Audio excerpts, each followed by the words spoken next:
আসসালামু আলাইকুম সুপ্রিয় শিক্ষার্থীরা, আশা করি তোমরা সকলেই ভালো আছো। আমাদের ক্লাস 11টায় নেওয়ার কথা ছিল, কিন্তু আমরা ক্লাসটা 3টাতে শুরু করতে পেরেছি।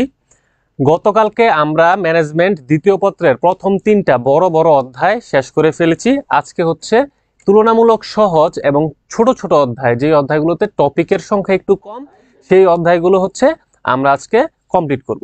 আমরা আজকে মূলত চতুর্থ অধ্যায়, পঞ্চম অধ্যায়, ষষ্ঠ অধ্যায় এবং সবার শেষের অধ্যায় নেতৃত্ব 10 নম্বর অধ্যায়, এই 4টি অধ্যায় আজকে আমরা কমপ্লিট করার চেষ্টা করব টপিক ওয়াইজ, এবং ওই টপিক থেকে কি রকমের সৃজনশীল পরীক্ষাতে আসতে পারে সেটাও আমরা শিখবো ইনশাল্লাহ। আমরা দ্রুত লাইভে জয়েন হই, আমাদের বন্ধুদেরকে লাইভটি শেয়ার করি, তাদেরকে মেনশন করি যাতে তারা সকলেই ক্লাসটিতে অংশগ্রহণ করতে পারে। কারণ হচ্ছে চতুর্থ অধ্যায়, পঞ্চম, ষষ্ঠ এই 3টা অধ্যায় তুলনামূলক প্রশ্ন ধরাটা একটু সহজ অন্যান্য অধ্যায়ের থেকে, সেহেতু সবাই যাতে ক্লাসটি করে, যেহেতু এটি একটি ফ্রি ক্লাস, সবার জন্য উন্মুক্ত, সবাই ক্লাসটি করতে পারবে এবং সবাই যাতে সর্বোচ্চ উপকৃত হয় সেদিকে আমাদের সকলের একটা দায়িত্ব থাকা উচিত। আমরা দ্রুত আমাদের বন্ধুদেরকে লাইভে মেনশন করি যাতে তারা ক্লাসটি করতে পারে। ওকে, আচ্ছা, এটা হচ্ছে ম্যানেজমেন্টের ক্লাস। এই তো সুমু, আলহামদুলিল্লাহ ভালো আছি। আমরা দ্রুত একটু লাইভে জয়েন হই। আমরা ঠিক 3:05 বা 3:05 আগে 2-1 মিনিটের ভিতরে আমরা ক্লাস শুরু করে দেব। যে কজন ক্লাসে আসে সমস্যা নাই, যতজনই আসুক না কেন আমরা ক্লাস শুরু করে দেব ইনশাল্লাহ। সংগঠিতকরণ থেকে আজকের ক্লাস কি শুরু হবে। ওকে, আচ্ছা, ওয়ালাইকুম আসসালাম পরশ, ওয়ালাইকুম আসসালাম সুমন। ওকে,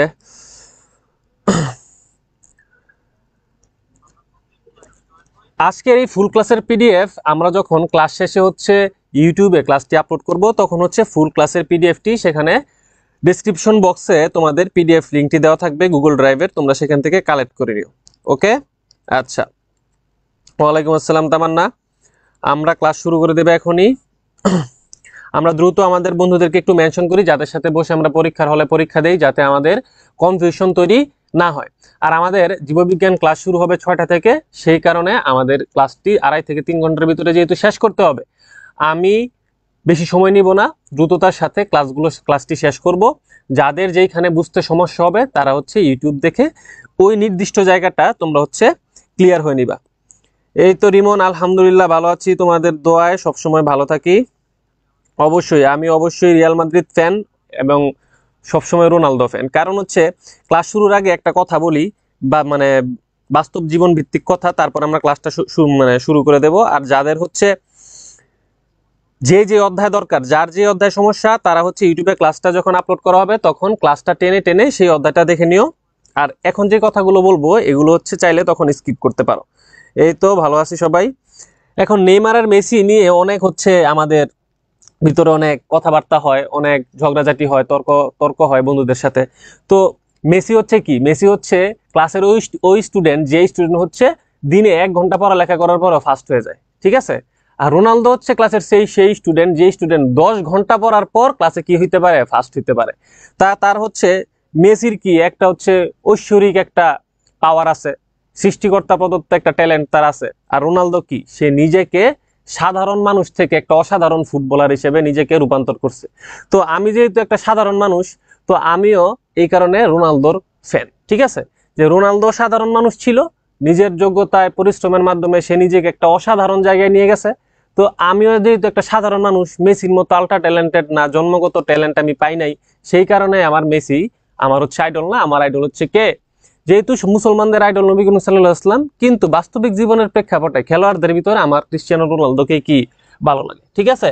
আচ্ছা, আমরা কালকের ক্লাসের পিডিএফ দিয়ে দেওয়া হয়েছে। আর আজকের পিডিএফটা হচ্ছে একদম প্রথম অধ্যায় থেকে শুরু করে শেষ অধ্যায়, সব ক্লাসের অধ্যায় আছে। যেমন এই সংগঠিতকরণের আগের ক্লাসটা দেখি আমরা, এই যে পরিকল্পনা প্রণয়ন বা সিদ্ধান্ত গ্রহণ, তার মানে পুরো ক্লাসটাই একটা স্লাইডের ভিতরে আছে। আজকের ক্লাসের ডিসক্রিপশন বক্সে পেয়ে যাবে। আমরা ক্লাসটা শুরু করে দেই, আমাদের ক্লাস শুরু করে দেই। আজকে এখন শুরু হবে সংগঠিতকরণ অনেকের কাছে একটু কঠিন মনে হয়, কিন্তু আসলে সংগঠিতকরণ অধ্যায়টা খুবই সহজ যদি তুমি বুঝতে পারো। এই অধ্যায় থেকে বেশি প্রশ্ন আসে না, মাত্র 5টা সংগঠনের টাইপ শিখলেই আমি অ্যান্সার পরীক্ষার হলে কি করতে পারবো, অ্যান্সার করতে পারবো, ঠিক আছে।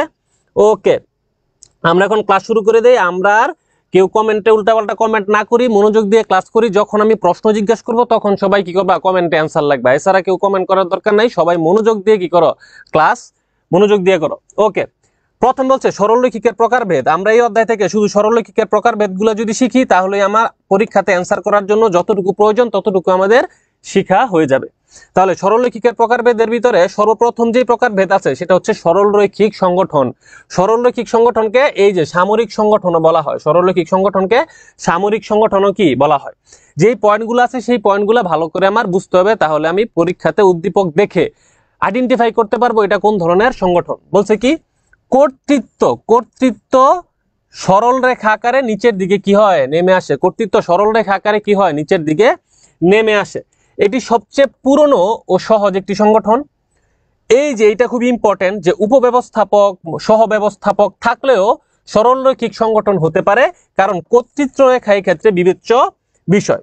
ওকে, এখন কর্তৃত্ব রেখাটা কি? কর্তৃত্ব রেখাটা কি, ধরো হচ্ছে এইখানে একজন কর্মরত আছে, সে হচ্ছে কি সিইও। পরীক্ষাতে আমাদের এই চিত্র দেখে আইডেন্টিফাই করতে একটু সমস্যা হয়, এই কারণে চিত্রটা আমরা একটু বোঝার চেষ্টা করি। চিত্রটা, সরলরৈখিকের চিত্রটা আমরা একটু সহজে বোঝার চেষ্টা করি। ওকে, এই জায়গায় ধরো একজন আছে, সে হইতেছে কি, সে হইতেছে সিইও বা মহাব্যবস্থাপক। এখন তার নিচে ধরো আরেকজন আছে, সে হইতেছে কি, সে হইতেছে সহকারী পরিচালক। সহকারী পরিচালক। এখন সহকারী পরিচালকের নিচে ধরো আছে হচ্ছে উৎপাদন ব্যবস্থাপক। উৎপাদন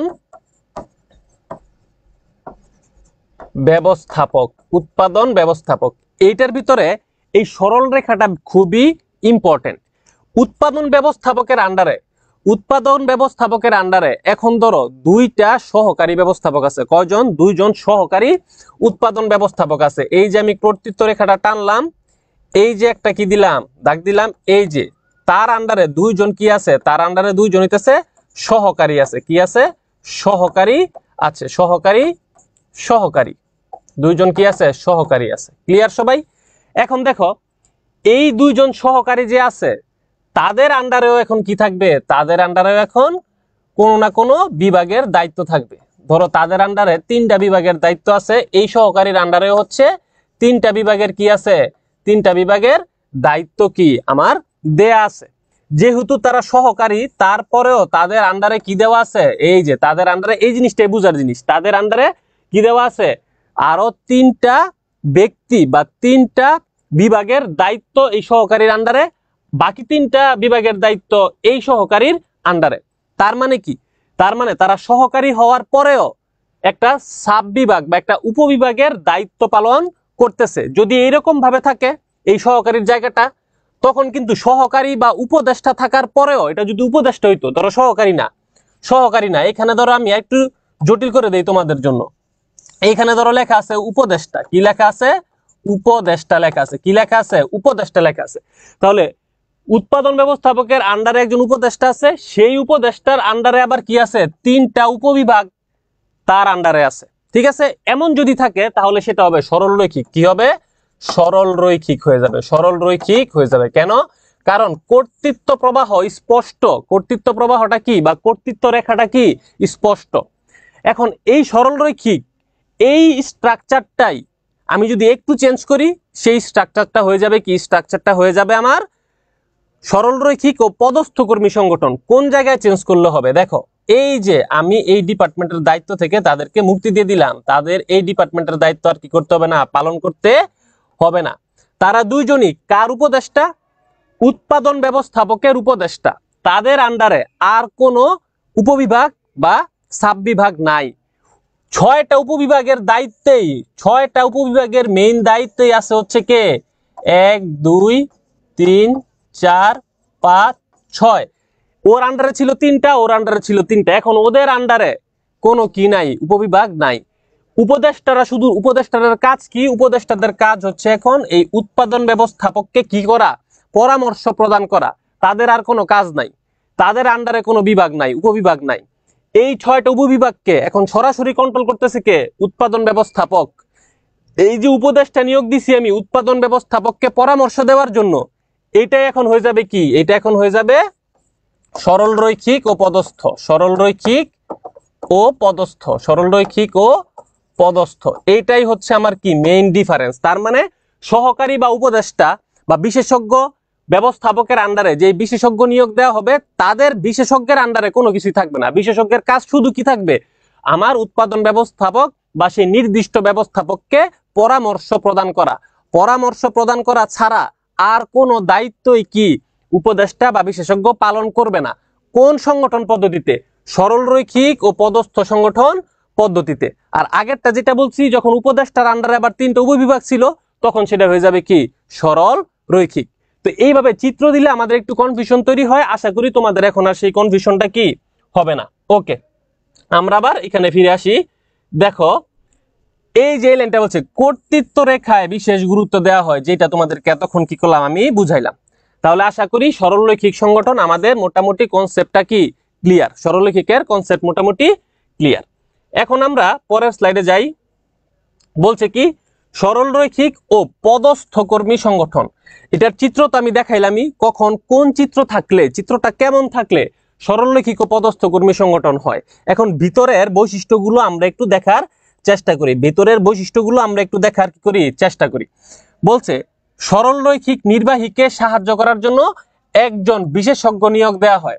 যখন সরলরৈখিক নির্বাহী, যেমন আমার এই যে স্লাইডে কি ছিল, এই যে উনি ছিল একজন সরলরৈখিক নির্বাহী, সরলরৈখিক নির্বাহী। তাহলে এই সরলরৈখিক নির্বাহীকে পরামর্শ দেওয়ার জন্য আমি 2 জন উপদেষ্টা কি করছি, নিয়োগ করছি। তাহলে এটা হয়ে যাবে কি সরলরৈখিক ও পদস্থ। এটাই এখানে বলা হয়েছে যে সরলরৈখিক নির্বাহীকে সাহায্য করার জন্য একজন বা একের অধিক 2 জন হইতে পারে বিশেষজ্ঞ নিয়োগ দেওয়া হয়। উপদেষ্টা বা বিশেষজ্ঞ সিদ্ধান্ত গ্রহণে সরাসরি ভূমিকা রাখে না।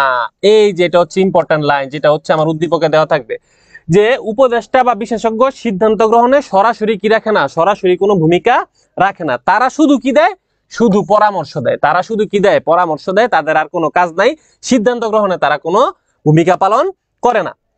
কর্তৃত্ব ক্ষমতা, এই যে পাওয়ারটা, কর্তৃত্ব ক্ষমতা কার থাকে, সরলরৈখিক নির্বাহীর হাতে কি থাকবে, এবং সরলরৈখিক নির্বাহী ব্যবস্থাপনার মূল দায়িত্বে কি থাকবে। তার মানে এই সরলরৈখিক ও পদস্থ সংগঠনের মেইন কনসেপ্ট হচ্ছে কি সিদ্ধান্ত গ্রহণে বিশেষজ্ঞরা কোনো ভূমিকা পালন করবে না, তারা শুধুমাত্র পরামর্শ দিবে, তাদের আর কোনো কাজ নাই।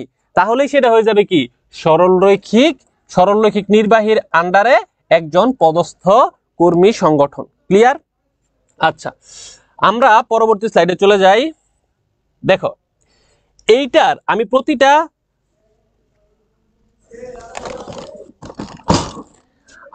প্রতিটা বিষয়েরই হচ্ছে একদম বেসিক যে জিনিসটা, যেই টপিকটার দিকে বা যেই জিনিসটার দিকে তোমরা মনোযোগ দিলে ধরে ফেলতে পারবা যে এটা কোন সংগঠন, সেটাই শুধু আমি বলে দিতেছি, যাতে তোমাদের প্রশ্ন ধরতে কি হয়, সুবিধা হয়। তারপর বলছে কার্যভিত্তিক সংগঠন। এই কার্যভিত্তিক সংগঠনের প্রণেতাকে এফডব্লিউ টেলর। ওকে, এটার কাজ কি? কাজের ধরন অনুযায়ী কাজকে ছোট ছোট ভাগে কি করা, ছোট ছোট ভাগে ভাগ করা। ক্লিয়ার? প্রতিটি বিভাগ একযোগে সকল বিভাগকে সেবা প্রদান করে। ধরো হচ্ছে আগের ক্লাসে বলছিলাম ক্রয় বিভাগ, বিক্রয় বিভাগ, উৎপাদন বিভাগ, প্রতিটা বিভাগ কানেক্টেড থাকবে। প্রতিটা বিভাগ কি থাকবে, কানেক্টেড থাকবে। প্রতিটা বিভাগ একসাথে সকল বিভাগকেই কি করবে, সেবা প্রদান করবে, একজন আরেকজনের সাথে কানেক্টেড থাকবে। ক্লিয়ার? আচ্ছা, পরে বলছে প্রত্যেক বিভাগের দায়িত্ব একজন বিশেষজ্ঞ ও দক্ষ ব্যক্তির উপর ন্যস্ত থাকে। এইটা হচ্ছে ইম্পর্টেন্ট। তার মানে প্রতিটা বিভাগে একজন ব্যবস্থাপক থাকে, ক্রয় বিভাগে থাকে ক্রয় ব্যবস্থাপক, বিক্রয় বিভাগে থাকে বিক্রয় ব্যবস্থাপক, উৎপাদন বিভাগে থাকে উৎপাদন ব্যবস্থাপক। তাহলে প্রতিটা ব্যবস্থাপক কি হবে, একজন বিশেষজ্ঞ ও দক্ষ ব্যক্তি। প্রতিটি ব্যবস্থাপক হবে একজন বিশেষজ্ঞ ও দক্ষ ব্যক্তি। যখনই আমি দেখব যে ব্যবস্থাপক নিয়োগ দেওয়া হয়েছে বিশেষজ্ঞ বা দক্ষ কোনো ব্যক্তিকে, আমি চোখ বন্ধ করে সেটাকে কার্যভিত্তিক সংগঠন দিয়ে দিব। ক্লিয়ার? পরে বলছে বৃহদায়তন প্রতিষ্ঠানে, সকল বড় বড় প্রতিষ্ঠানে কার্যভিত্তিক ফলো করা হয়, কিন্তু একটা নির্দিষ্ট ডিপার্টমেন্ট আছে যে ডিপার্টমেন্টে কার্যভিত্তিকটা বেশি ফলো করা হয়, ওইটা হচ্ছে উৎপাদন বিভাগ। সেটা কোন বিভাগ? উৎপাদন বিভাগ। তাহলে বড় বড় কোম্পানির উৎপাদন বিভাগে আমার কার্যভিত্তিক সংগঠনটা বেশি কি করা হয়, ফলো করা হয়। এই লাইনটা হচ্ছে এই কার্যভিত্তিক সংগঠনের পুরো বেসিক হচ্ছে এই নিচের লাইনটায়। বলছে কি এই সংগঠন অনুযায়ী প্রতিষ্ঠানে বিভিন্ন বিভাগ থাকবে, প্রতিষ্ঠানে বিভিন্ন বিভাগ থাকবে। বিভিন্ন বিভাগ মানে কি কি বিভাগ? এই যে আমি এতক্ষণ যে বললাম যে ক্রয় বিভাগ, বিক্রয় বিভাগ, তারপরে কি উৎপাদন বিভাগ, উৎপাদন বিভাগ। তো হচ্ছে এই বিভিন্ন বিভাগ থাকবে। যখনই দেখবা একটা প্রতিষ্ঠানে ক্রয় বিভাগ, উৎপাদন বিভাগ, বিক্রয় বিভাগ, এই বিভাগগুলো আছে যে প্রতিষ্ঠানে, সেই প্রতিষ্ঠানে চোখ বন্ধ করে দিয়ে দিবা কার্যভিত্তিক সংগঠন। একদম শর্টকাট, এর থেকে সহজে কার্যভিত্তিক সংগঠন বুঝার আর কোনো সিস্টেম নাই। যখনই দেখবা ক্রয়, বিক্রয় বা উৎপাদন বিভাগ কোন উদ্দীপকে বলা আছে, তার মানে ওই উদ্দীপকে কার্যভিত্তিক সংগঠন কি করা হয়েছে? ফলো করা হয়েছে। আরেকটা কি থাকতে পারে? যদি একজন ব্যবস্থাপকের পদে যদি একজন বিশেষজ্ঞ বা দক্ষ ব্যক্তি কি করে নিয়োগ দেয়, তাহলে সেটা কি কার্যভিত্তিক সংগঠন। ক্লিয়ার আমার কার্যভিত্তিক সংগঠন? কার্যভিত্তিক সংগঠনে আর তেমন কিছু কি নাই, ঠিক আছে? ওকে, এরপরে দেখো কমিটি সংগঠন। খুবই ইজি। কমিটি সংগঠন কি? খুবই ইজি। কোনো একটি নির্দিষ্ট বা বিশেষ কাজ বাস্তবায়নে গঠন করা হয়, শুধুমাত্র একটা কাজ, এক ধরনের কাজই সে করবে। এখন কমিটি দুই রকম হইতে পারে। কমিটি কয় রকম হইতে পারে? দুই রকম হইতে পারে। স্থায়ী কমিটিও হইতে পারে, অস্থায়ী কমিটিও হইতে পারে। যেমন আমরা শুনি অমুক দলের স্থায়ী কমিটির সদস্য, তাহলে কমিটি স্থায়ীও হইতে পারে, কমিটি কি অস্থায়ীও হতে পারে। দুই ধরনের কমিটি কি হতে পারে। সাধারণত কি হয়? সাধারণত উদ্দেশ্য অর্জন হলে কমিটি বিলুপ্ত হয়। এটা হচ্ছে সাধারণত উদ্দেশ্য অর্জন হলে কমিটি কি হয়? কমিটি হচ্ছে বিলুপ্ত হয়। কমিটির প্রতিটি সদস্যের সমান মর্যাদা থাকে। এটা অনেক ভেরি ভেরি ইম্পর্টেন্ট একটা অবজেক্টিভ, যে কমিটিতে প্রতিটি সদস্যের মর্যাদা কি থাকে? প্রতিটি সদস্যের মর্যাদা সমান থাকে। তাহলে কমিটি সংগঠন বোঝা গেল। কমিটি সংগঠন হচ্ছে একটি নির্দিষ্ট বা বিশেষ কাজ বাস্তবায়নে গঠন করা হবে। স্থায়ী কমিটিও হতে পারে, অস্থায়ী কমিটিও হতে পারে। সাধারণত উদ্দেশ্য গঠনের পর কমিটি কি হয়? বিলুপ্ত হয়। আর কমিটিতে থাকা প্রতিটা সদস্যের মর্যাদা কি হয়? সমান হয়। তাহলে কমিটি সংগঠন আমাদের মোটামুটি কি ক্লিয়ার। এখন হচ্ছে সবচেয়ে জটিল এবং সবচেয়ে কমপ্লেক্স একটা সংগঠন।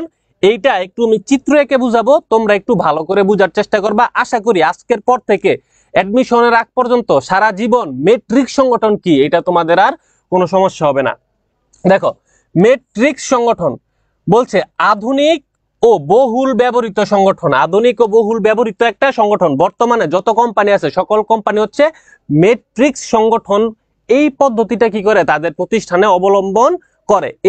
এইটা অবলম্বন করলে কি কি হয় সেটা এখন আমরা জানবো। এটা আমাদের অবজেক্টিভের জন্য কাজে দিবে, সৃজনশীলটা বেস্ট ভাবে লেখার জন্য কাজে দিবে। দেখো, মেট্রিক্স সংগঠনে বিভাগ থাকে দুইটা, ডিপার্টমেন্ট থাকবে দুইটা, কার্যভিত্তিক এবং দ্রব্য ভিত্তিক। এই দুইটা নাম আমার মুখস্থ করতে হবে। কার্যভিত্তিক আর একটা হচ্ছে দ্রব্য ভিত্তিক। এই দুইটা নাম আমার একটু কষ্ট করে মুখস্থ করতে হবে। এই কার্যভিত্তিক আর দ্রব্য ভিত্তিক বিভাগের মিশ্রণটাই হচ্ছে কি আমার মেট্রিক্স। মিশ্রণটাই হচ্ছে আমার কি মেট্রিক্স। বলছে এই মেট্রিক্স সংগঠনে দুই ধরনের ব্যবস্থাপক থাকে। আমি চিত্র এঁকে বুঝাই দিব, কিন্তু আগে আমরা একটু পড়ি যে দুই ধরনের কি থাকে? ব্যবস্থাপক থাকে। এই যে এটা খুবই ইম্পর্টেন্ট অবজেক্টিভের ক্ষেত্রে, দুই ধরনের কি থাকে? ব্যবস্থাপক থাকে। সেই ব্যবস্থাপক দুইজনের নাম কি? একজন হচ্ছে কার্যিক ব্যবস্থাপক, আরেকজন হচ্ছে প্রজেক্ট ব্যবস্থাপক। একজন হচ্ছে কার্যিক ব্যবস্থাপক, আরেকজন হচ্ছে প্রজেক্ট ব্যবস্থাপক। কার্যিক ব্যবস্থাপকের কাজ কি? এখন এই কার্যভিত্তিক বলতে কি বোঝায়? কার্যভিত্তিক বলতে আমার এই যে ক্রয় বিভাগ, বিক্রয় বিভাগ, আমরা কার্যভিত্তিকে অলরেডি পড়ে আসছি। যখনই কোনো বিভাগ থাকবে তখনই সেটা কার্যভিত্তিক। তাহলে ক্রয় বিভাগ, বিক্রয় বিভাগ এগুলো হচ্ছে আমার কি? এগুলো হচ্ছে আমার কার্যভিত্তিক। দ্রব্যভিত্তিক কি সেটা আমরা বুঝাবো।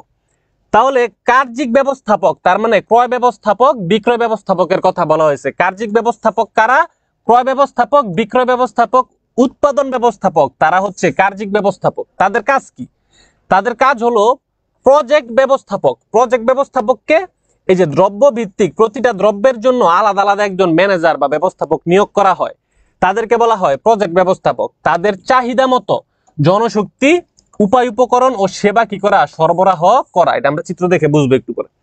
তারপর বলছে উভয় ব্যবস্থাপক তাদের কাজের জন্য সাধারণ ব্যবস্থাপকের নিকট কি থাকবে? দায়বদ্ধ থাকবে। সাধারণ ব্যবস্থাপকের নিকট কি থাকবে? দায়বদ্ধ থাকবে। তাহলে আমরা প্রথম থেকে আবার একটু দেখি। মেট্রিক সংগঠনের ভিতরে দুইটা বিভাগের সংমিশ্রণ থাকে, একটা হচ্ছে কার্যভিত্তিক আর একটা হচ্ছে দ্রব্যভিত্তিক। একটা হচ্ছে কার্যভিত্তিক আর একটা কি দ্রব্যভিত্তিক। দুই ধরনের ব্যবস্থাপক থাকে, যেহেতু বিভাগ দুইটা, ব্যবস্থাপকও দুইজন। কার্যভিত্তিক বিভাগটাকে বলা হয় কার্যিক ব্যবস্থাপক, দ্রব্যভিত্তিক বিভাগের ব্যবস্থাপককে বলা হয় প্রজেক্ট ব্যবস্থাপক। এখন প্রজেক্ট ব্যবস্থাপকের সকল কথা শুনতে বাধ্য কার্যিক ব্যবস্থাপক। এই যে কার্যিক ব্যবস্থাপকের কাজই কি, প্রজেক্ট ব্যবস্থাপকের চাহিদা মতো যা যা দরকার তা কি করা, সরবরাহ করা। আর দায়িত্বের জন্য, কাজের জন্য সাধারণ ব্যবস্থাপকের কাছে কার্যিক এবং প্রজেক্ট ব্যবস্থাপক দুইজনই দায়ী থাকবে। ঠিক আছে, আমরা মোটামুটি বুঝলাম। এখন আমরা একটা চিত্র এঁকে জিনিসটা একদম ক্লিয়ার করে দিই তোমাদেরকে। ঠিক আছে, ধরো এটা হচ্ছে কার্যভিত্তিক, এটা হচ্ছে কার্যভিত্তিক, কার্যভিত্তিক। এখানে আছে ক্রয় বিভাগ, ক্রয় বিভাগ। এইখানে আছে উৎপাদন বিভাগ, আর এখানে আছে বিক্রয় বিভাগ, বিক্রয় বিভাগ। আমি তিনটা বিভাগই নিলাম, ধরো তিনটা বিভাগ আছে, ক্রয় বিভাগ, উৎপাদন বিভাগ আর কি বিভাগ, বিক্রয় বিভাগ। এখন আমার প্রতিষ্ঠানে প্রোডাক্ট আছে হচ্ছে তিনটা, প্রতিষ্ঠানে প্রোডাক্ট আছে কয়টা, তিনটা। আমার প্রতিষ্ঠান শার্ট উৎপাদন করে, আমার প্রতিষ্ঠান প্যান্ট উৎপাদন করে, আবার আমার প্রতিষ্ঠান হচ্ছে শাড়ি উৎপাদন করে, শাড়ি উৎপাদন করে। ঠিক আছে, শাড়ি উৎপাদন করে। এই যে উপরের যে লাইনটা, এই লাইনটাই হচ্ছে আমার কি, এই লাইনটা হচ্ছে আমার কি, দ্রব্য ভিত্তিক। এই লাইনটা আমার কি, দ্রব্য ভিত্তিক। এই লাইনটা হচ্ছে আমার দ্রব্য ভিত্তিক, আর এই লাইনটা হচ্ছে আমার কি, কার্য ভিত্তিক। তারা হচ্ছে এইখানে এই বিভাগগুলোতে যারা থাকে তাদেরকে বলা হয় কার্যিক ব্যবস্থাপক। আর শার্টের জন্য আমি একটা ব্যবস্থাপক নিয়োগ দিব, শার্টের জন্য আমি একটা ম্যানেজার কি করব, নিয়োগ দিব, এম দিয়ে ম্যানেজার। প্যান্টের জন্য আমি আরেকটা ম্যানেজার নিয়োগ করব, শাড়িকে কন্ট্রোল করার জন্য আমি আরেকটা ম্যানেজার নিয়োগ করব। তাদের কাজ কি, তাদের কাজটা আমি শর্টকাটে বুঝাই দেই। ধরো শার্টের যিনি ম্যানেজার, শার্টের যিনি হচ্ছে কি প্রজেক্ট ব্যবস্থাপক, এখানে প্রজেক্ট ব্যবস্থাপক তিনটা প্রোডাক্টের জন্য প্রজেক্ট ব্যবস্থাপক তিনজন। এখন আমি শার্টের ধরো টার্গেট দিয়ে দিলাম যে আমার 20,000 পিস শার্ট বানাইতে হবে, সেল করতে হবে। প্যান্টকে বলে দিলাম আমার 30,000 প্যান্ট বিক্রয় করতে হবে। শাড়িকে বলে দিলাম, শাড়ি যদি বেশি কেনা হয়, শাড়িকে বললাম যে আমার 1 লক্ষ শাড়ি কি করতে হবে, বিক্রয় করতে হবে, 1 লক্ষ শাড়ি কি করতে হবে, বিক্রয় করতে হবে। এটা টার্গেট দিয়ে দিল প্রধান নির্বাহী বা সাধারণ ব্যবস্থাপক। এখন যদি দ্রব্যভিত্তিক না থাকতো, যদি শুধু কার্যভিত্তিক থাকতো, যেটার ডিমান্ড বেশি কোনটার, শাড়ির, তাহলে এই ক্রয় বিভাগ, উৎপাদন বিভাগ, বিক্রয় বিভাগ তিনটা বিভাগই শুধু শাড়ির দিকে ফোকাস দিত, শাড়ির উৎপাদন বৃদ্ধি পাইতো। কিন্তু প্যান্ট আর শার্টের উৎপাদন তেমন একটা বৃদ্ধি পাইতো না। এই দুইটা কাপড়ে, শার্ট সেক্টরে আর প্যান্টের সেক্টরে তেমন একটা প্রফিট আসতো না। তো যাতে তিনটা সেক্টরে সমানভাবে বিক্রয় হয়, তিনটা সেক্টরে যাতে সমানভাবে প্রফিট হয়, এই কারণে প্রধান নির্বাহী বা সাধারণ ব্যবস্থাপক তিনটা সেক্টরে তিনজন প্রজেক্ট ব্যবস্থাপক নিয়োগ করে দিছে। তাদের কাজ কি, প্রজেক্ট ব্যবস্থাপকের কাজ হচ্ছে তার 20,000 শার্ট সে কিভাবে উৎপাদন করবে, এই দায়িত্ব তার। এই কারণে এই শার্টের যিনি প্রজেক্ট ব্যবস্থাপক, সে ক্রয় বিভাগকে প্রেসার দিবে, সে উৎপাদন বিভাগকে প্রেসার দিবে, সে বিক্রয় বিভাগকে প্রেসার দিবে। কেন, যাতে 20,000 শার্ট উৎপাদনের কাঁচামাল ক্রয় বিভাগ ক্রয় করে, 20,000 শার্ট যাতে উৎপাদন বিভাগ উৎপাদন করে, 20,000 শার্ট যাতে বিক্রয় বিভাগ বিক্রয় করে। সেম কাজটা আবার প্যান্টও করবে। সেম কাজটা কে করবে, প্যান্টের যিনি ব্যবস্থাপক আছে সেও করবে। সেও ক্রয় বিভাগকে প্রেসার দিবে, সে আবার উৎপাদন বিভাগকেও প্রেসার দিবে, সে আবার বিক্রয় বিভাগকেও প্রেসার দিবে। কি কারণে প্রেসার দিবে, যাতে তার 30,000 প্যান্টের কাঁচামাল ক্রয় বিভাগ যাতে ক্রয় করে নির্দিষ্ট সময়ের ভিতরে, 30,000 প্যান্ট যাতে উৎপাদন বিভাগ নির্দিষ্ট সময় উৎপাদন করে, আবার 30,000 প্যান্ট যাতে বিক্রয় বিভাগ নির্দিষ্ট সময়ের ভিতরে বিক্রয় করে। এই সেম কাজটা আবার শাড়ির ক্ষেত্রে শাড়ির প্রজেক্ট ব্যবস্থাপক কি করবে। ক্লিয়ার? এইভাবে দ্রব্যভিত্তিক বিভাগ এবং কার্যভিত্তিক বিভাগ একত্রিত হয়ে প্রতিষ্ঠানের মুনাফা কি করে, বৃদ্ধি করে, প্রতিষ্ঠানের বিক্রয়ের পরিমাণও বৃদ্ধি করে, প্রতিষ্ঠানের উৎপাদনও কি করে, বৃদ্ধি করে। তাহলে কি কি হয়, প্রথমে হয় উৎপাদন বৃদ্ধি, প্রথমে কি হয়? প্রথমে হয় হচ্ছে উৎপাদন বৃদ্ধি। যদি আমি ম্যাট্রিক্স অবলম্বন করি, আমার উৎপাদন কি হবে? উৎপাদন বৃদ্ধি হবে। উৎপাদন কি হবে? বৃদ্ধি হবে। আমার বিক্রয় বৃদ্ধি হবে। আমার বিক্রয় কি হবে? বৃদ্ধি হবে। শেষে আমার মুনাফাও কি হবে? আমার মুনাফাও হচ্ছে বৃদ্ধি হবে। মুনাফাও বৃদ্ধি হবে। ক্লিয়ার সবাই? মেট্রিক্স সবাই ক্লিয়ার? আশা করি এরপরে মেট্রিক্স সংগঠনে আর কোনো কিছুই কি শুরু, মানে আর কোনো কিছুই বুঝার বাকি থাকবে না। মেট্রিক্স একদম কি হয়ে গেল? ইজি হয়ে গেল। ওকে, এখন আমরা পরের স্লাইডে যাই। মেট্রিক্স একদম ইজি, মেট্রিক্স খুবই সহজ। পরের স্লাইডে যাই। ওকে, বলছে এই প্রশ্নটা এখন পড়ো। এখন তোমরা সংগঠিতকরণের প্রতিটা জিনিস একটু ধরতে পারবা। সংগঠিতকরণ যাদের কাছে এতদিন কঠিন লাগছে, আজকে লাগবে একদম সহজ। দেখো বলছে কি, জনাব কালাম একজন প্রধান নির্বাহী। তিনি প্রতিষ্ঠানের কাজ প্রকৃতি অনুযায়ী ভাগ করে তা দক্ষ ও অভিজ্ঞ ব্যবস্থাপকের উপর ন্যস্ত করে। এই যে আমি লাইনটা পেয়ে গেছি, এগুলো কিন্তু সব বোর্ড কোশ্চেন। আমি দক্ষ ও অভিজ্ঞ ব্যবস্থাপকের উপর ন্যস্ত করে, প্রতিষ্ঠানের প্রকৃতি অনুযায়ী কাজ কি করে? ভাগ করে দক্ষ ও অভিজ্ঞ ব্যবস্থাপক। তো আমি বলছি, যখনই দক্ষ ও অভিজ্ঞ ব্যবস্থাপকের উপর দায়িত্ব বা তাদেরকে যখন নিয়োগ দিবে, তখনই বুঝবা সেটা কার্যভিত্তিক। তখনই সেটা কি? কার্যভিত্তিক। পরে বলছে বর্তমানে তিনি উৎপাদন বৃদ্ধির লক্ষ্যে উৎপাদন ব্যবস্থাপকের অধীনে 2 জন উপদেষ্টা কি করেন? নিয়োগ করেন। উপদেষ্টা থাকলেও উৎপাদন ব্যবস্থাপক স্বাধীনভাবে সিদ্ধান্ত নিতে পারেন। খুবই ইজি। কতে প্রশ্ন করছে, উপদেষ্টা নিয়োগের পূর্বে প্রতিষ্ঠানে কোন ধরনের সংগঠন কাঠামো বিদ্যমান ছিল? মানে উপদেষ্টা নিয়োগের আগে। তাহলে কি দক্ষ ও অভিজ্ঞ ব্যবস্থাপক নিয়োগ দিছে। ব্যবস্থাপক, দক্ষ আর অভিজ্ঞ ব্যবস্থাপক। ব্যবস্থাপক কোথায় থাকে? ক্রয় বিভাগে, বিক্রয় বিভাগে, উৎপাদন বিভাগে। তাহলে বিভাগেই কি থাকে? বিভাগীয় ব্যবস্থাপক থাকে। তাহলে প্রথমটার উত্তর হবে কি? প্রথমটার উত্তর হবে কার্যভিত্তিক সংগঠন। কার্যভিত্তিক সংগঠন, একদম সহজ। কার্যভিত্তিক সংগঠন, ঠিক আছে? ওকে ওকে, ভেরি গুড। যারা কার্যভিত্তিক বলছো তাদের 100 ভেরি গুড। ওকে, এরপর দেখো বলছে উপদেষ্টা কর্মী নিয়োগের ফলে উৎপাদন বিভাগে কোন ধরনের সংগঠন কাঠামো সৃষ্টি হয়েছে? উপদেষ্টা কর্মী নিয়োগ। দেখো, উৎপাদন ব্যবস্থাপক কিন্তু স্বাধীনভাবে সিদ্ধান্ত নিতে পারতেছে। তার মানে উপদেষ্টারা তাকে শুধু পরামর্শ দিবে, আর কোনো কিছু দিবে না। উপদেষ্টারা কোনো সিদ্ধান্ত নিবে না। সিদ্ধান্ত নিবে কে? সিদ্ধান্ত নিবে উৎপাদন ব্যবস্থাপক। আর 2 জন উপদেষ্টা, তারা শুধু উপদেশ দিবে। তাহলে এইটা কোন কাঠামো? এইটা হবে কি বলতো দেখি? এইটা হবে সরল রৈখিক ও পদস্থ কর্মী। সরল রৈখিক ও পদস্থ কর্মী সংগঠন। সরল রৈখিক ও পদস্থ কর্মী সংগঠন। একদম ইজি, ঠিক আছে? একদম কি ইজি, যে সরল রৈখিক ও পদস্থ কর্মী। সরল রৈখিক ও পদস্থ কর্মী। যারা সরল রৈখিক ও পদস্থ কর্মীকে বলছো তাদের ভেরি গুড। আবি ভেরি গুড। ওকে, তাহলে আমরা এখন আমাদের পরবর্তী প্রশ্নে যাই। ওকে,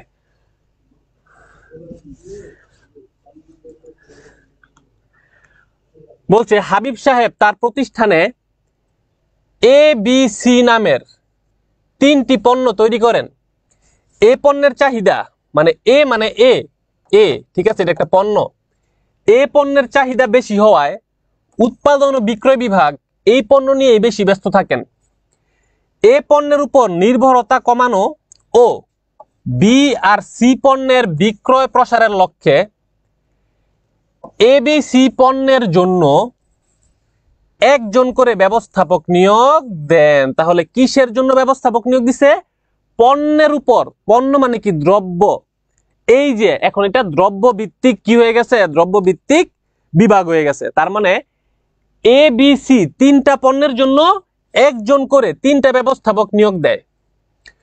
সকল বিভাগ, এই যে সকল বিভাগ বলতে ক্রয়, বিক্রয় ইত্যাদি অন্য যত বিভাগ আছে, সকল বিভাগ পণ্য ব্যবস্থাপক মানে কি?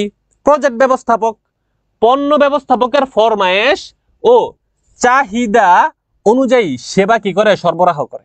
কতে প্রশ্ন করছে, প্রথম পর্যায়ে প্রতিষ্ঠানে কোন ধরনের সংগঠন বিদ্যমান ছিল? তাহলে প্রথম পর্যায়ে দেখো এখানে বলা আছে উৎপাদন ও বিক্রয় বিভাগের কথা বলা আছে। তাহলে প্রথম পর্যায়ে সংগঠনে শুধুমাত্র কার্যভিত্তিক সংগঠন ছিল, শুধুমাত্র কার্যভিত্তিক সংগঠন ছিল, কার্যভিত্তিক সংগঠন ছিল। ঠিক আছে, এরপরে যখন এবিসি পণ্যের জন্য একজন করে ব্যবস্থাপক নিয়োগ দেওয়া হয়েছে, এবিসি পণ্যের জন্য যখন একজন করে ব্যবস্থাপক নিয়োগ দেওয়া হয়েছে, তখন এই যে পরিবর্তিত সংগঠন কাঠামো প্রতিষ্ঠানের মুনাফা অর্জনে ভূমিকা রাখবে কিনা বিশ্লেষণ করো। তাহলে পরিবর্তিত সংগঠন কাঠামো কোনটা? পরিবর্তিত সংগঠন কাঠামো হচ্ছে ম্যাট্রিক্স, পরিবর্তিত সংগঠন কাঠামো হচ্ছে ম্যাট্রিক্স। এখন ম্যাট্রিক্স সংগঠন কিভাবে প্রতিষ্ঠানের মুনাফা অর্জনে ভূমিকা রাখে এটা তোমাদেরকে আমি এই যে স্লাইডের মাধ্যমে বুঝাই দিছি, স্লাইডের মাধ্যমে বুঝাই দিছি যে কিভাবে মুনাফা বৃদ্ধি করে। পরীক্ষাতে প্রশ্ন আসতে পারে কিভাবে বিক্রয় বৃদ্ধি করে, পরীক্ষাতে প্রশ্ন আসতে পারে কিভাবে উৎপাদন বৃদ্ধি করে। তো এইখানে আমি যেইভাবে জিনিসটা বুঝাইছিলাম সেইভাবে আমার এই তিনটার অ্যান্সার কি করতে হবে, তাহলে পুরা 4 এ 4 নাম্বার কি পাওয়া যাবে। ঠিক আছে, তাহলে আমাদের এইটা এই সৃজনশীল আমাদের মোটামুটি কি মোটামুটি কমপ্লিট। ঠিক আছে, ওকে, যারা ম্যাট্রিক্স বলছো তাদেরকে অনেক থ্যাংক ইউ, তোমাদেরটা হইছে। ওকে, আচ্ছা আমরা পরের সৃজনশীলে যাই। বলছে কি রহিমের কোম্পানিতে সরলরৈখিক ও পদস্থ কর্মী সংগঠন চালু রয়েছে। তাহলে চালু রয়েছে কোনটা? সরলরৈখিক ও পদস্থ চালু রয়েছে। গত বছর আগুন লেগে 10 লক্ষ টাকার পণ্য নষ্ট হওয়ায় আগুন লাগার কারণ বের করতে তিনি 10 সদস্যের অস্থায়ী একটি নতুন সংগঠন তৈরি করেন। তার প্রতিষ্ঠানের উৎপাদন বৃদ্ধির লক্ষ্যে উৎপাদন বিভাগের সংগঠন কাঠামোতে পরিবর্তন নিয়ে আসেন। কোন বিভাগে?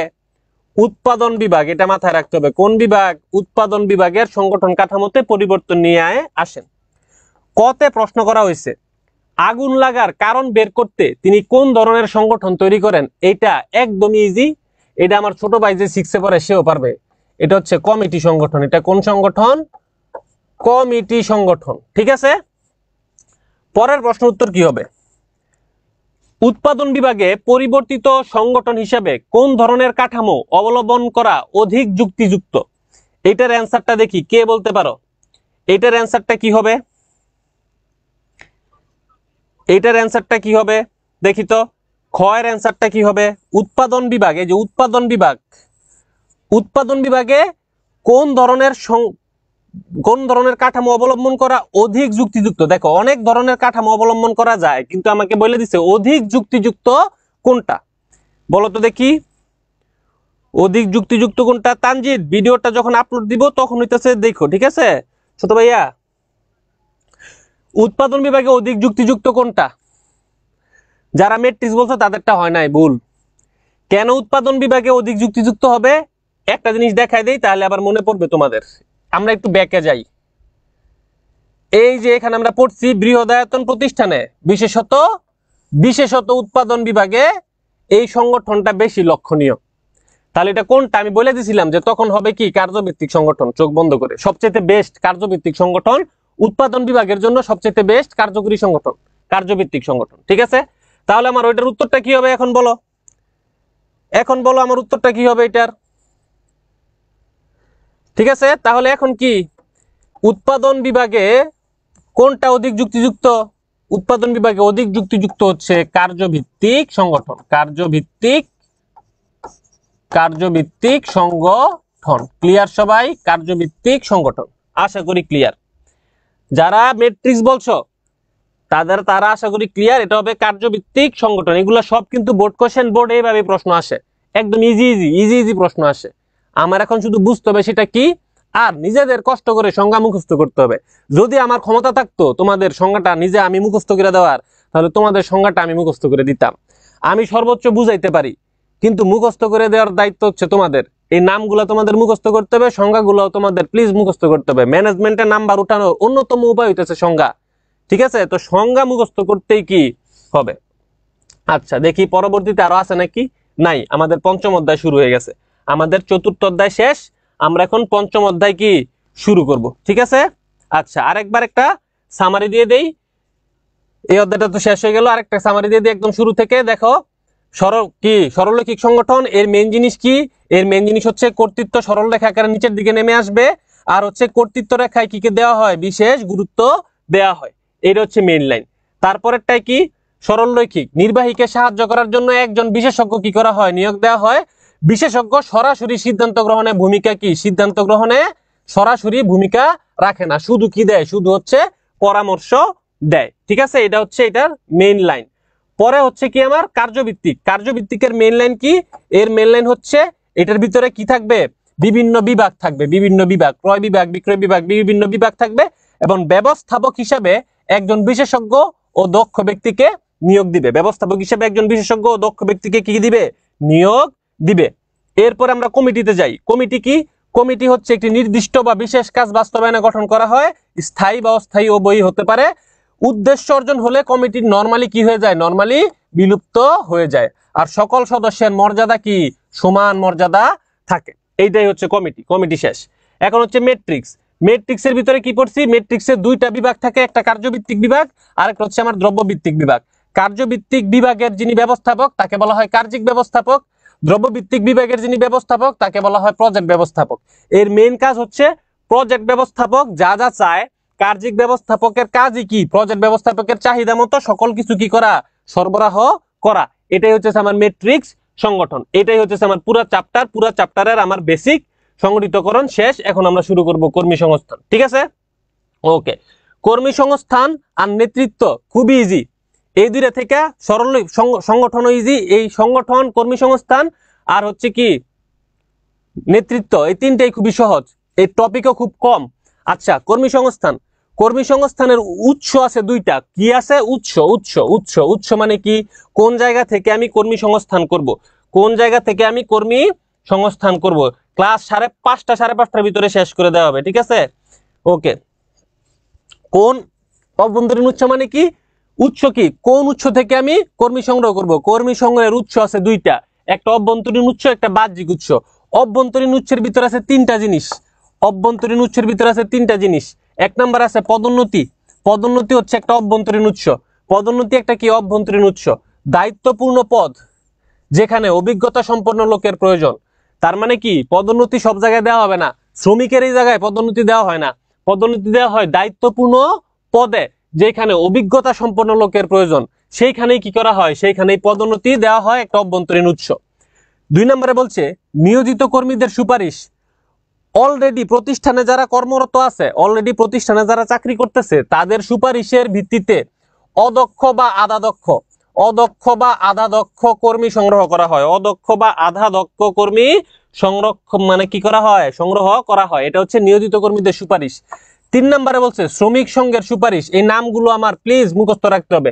পদোন্নতি, নিয়োজিত কর্মীর সুপারিশ, শ্রমিক সংঘের সুপারিশ। সুপারিশ থাকলেই অভ্যন্তরীণ, পদোন্নতি থাকলেই অভ্যন্তরীণ উৎস। বৃহদায়তন ও মাঝারি প্রতিষ্ঠানে, বৃহদায়তন ও মাঝারি প্রতিষ্ঠানে শ্রমিক নিয়োগের ক্ষেত্রে, কি নিয়োগের ক্ষেত্রে?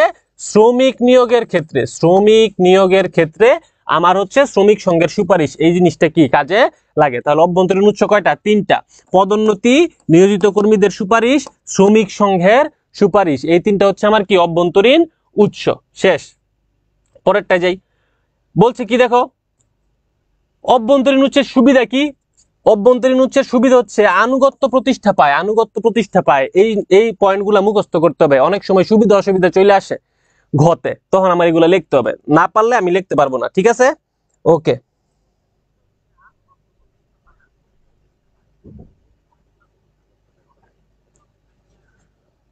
ওকে, আনুগত্য প্রতিষ্ঠা পায়, যোগ্য কর্মী সংগ্রহ করা যায়, শ্রমিক ঘূর্ণায়মানতা কি পায়? হ্রাস পায়। এটা হচ্ছে খুবই ইম্পর্টেন্ট। শ্রমিক ঘূর্ণায়মানতা হ্রাস পায়, ব্যয় হ্রাস পায়, প্রাতিষ্ঠানিক সম্পর্কের উন্নয়ন হয়। তো এগুলো হচ্ছে পড়ে নিবা। তাও আমি একটু বলে দিই, আনুগত্য প্রতিষ্ঠা পায় মানে কি? কারণ প্রতিষ্ঠানের কর্মীরা প্রতিষ্ঠানেই থাকে, অথবা প্রতিষ্ঠানে যারা কর্মরত আছে তাদের মাধ্যমে প্রতিষ্ঠানে কর্মী নিয়ে আসা হয়, এই কারণে আনুগত্য বৃদ্ধি পায়। যোগ্য কর্মী সংগ্রহ করা যায়। ঠিক আছে, প্রতিষ্ঠানের ভিতর থেকে যখন পদোন্নতি দেওয়া হয় তখন আমরা অলরেডি জানি যে এই কর্মীটা কেমন কাজ পারে। শ্রমিক ঘূর্ণায়মানতা হ্রাস। শ্রমিক ঘূর্ণায়মানতা হচ্ছে শ্রমিক যখন এক কোম্পানি থেকে চাকরি ছেড়ে আরেক কোম্পানিতে চলে যায় তখন এটাকে বলা হয় শ্রমিক ঘূর্ণায়মানতা। তো আমি যখন পদোন্নতির সাহায্যে কি করব? আমি যখন পদোন্নতির সাহায্যে আমার শূন্য পদ ফিল আপ করবো তখন আমার শ্রমিক গুণমানতা হ্রাস পাবে, আমার ব্যয়ও কি পাবে, হ্রাস পাবে। অভ্যন্তরীণ উচ্চের অসুবিধা আছে কিছু, শূন্য পদ সৃষ্টি হয়ে যায়। যখন আমি পদোন্নতি দিব তখন একটা শূন্য পদের কি হয়ে যাবে, শূন্য পদ সৃষ্টি হয়ে যাবে। কোন দায় স্কিপ করলে, নিয়ন্ত্রণ স্কিপ করতে পারো চাইলে, নিয়ন্ত্রণ চাইলে স্কিপ করতে পারো। ওকে, শূন্য পদ কি হবে, শূন্য পদ সৃষ্টি হয়। নতুন মেধার প্রবেশ কি হয়, রোধ হয়। অবজেক্টিভের জন্য এগুলো অনেক ইম্পর্টেন্ট। নতুন মেধার প্রবেশ কি হয়, রোধ হয়। নির্বাচন সংক্রান্ত জটিলতা, এটাও ইম্পর্টেন্ট। কেন নির্বাচন সংক্রান্ত জটিলতা তৈরি হয়, পদোন্নতির ক্ষেত্রে। কিসের ক্ষেত্রে, পদোন্নতির ক্ষেত্রে, পদোন্নতির ক্ষেত্রে, পদোন্নতির ক্ষেত্রে। এখন আমি কাকে পদোন্নতি দিব এই জিনিসটা নির্বাচন করা খুবই কি একটা টাফ ব্যাপার। তো নির্বাচন সংক্রান্ত জটিলতা তৈরি হয়। আর অভ্যন্তরীণ প্রেসার গ্রুপ তৈরি হয়, অভ্যন্তরীণ প্রেসার গ্রুপ তৈরি হয়। প্রেসার গ্রুপ কি, এটা হচ্ছে একটা কর্পোরেট পলিটিক্স, যেটার ভিতরে বিভিন্ন 10 জন 15 জন মানুষ একসাথে হয়ে একটা গ্রুপিং করে। তো গ্রুপ সৃষ্টি করে, সৃষ্টি করার পর ব্যবস্থাপককে একটা প্রেসার ক্রিয়েট করে যে আমাদের গ্রুপ থেকে একজনকে পদোন্নতি দিতে হবে, নয়তো আমরা 15 জনের কেউই ঠিক মতো কাজ করব না। তো এইভাবে একটা প্রেসার ক্রিয়েট করা হয়। ক্লিয়ার সবাই? তাহলে অভ্যন্তরীণ উৎসের সুবিধা পড়লাম, অভ্যন্তরীণ উৎসের অসুবিধা আমরা কি শিখলাম। ওকে, এখন আমরা পরের স্লাইডে যাই। এটার ভিতরে কি বলছে, বাহ্যিক উৎস। বাহ্যিক উৎসের পাঁচটাই খুবই ইম্পর্টেন্ট, পাঁচটাই খুবই ইম্পর্টেন্ট। আমার বাহ্যিক উৎসটাও খুবই ইম্পর্টেন্ট। আমার মনোযোগ দিয়ে কি এটা একটু আমার বুঝতে হবে, আমার একটু কি করতে হবে, বুঝতে হবে। ঠিক আছে,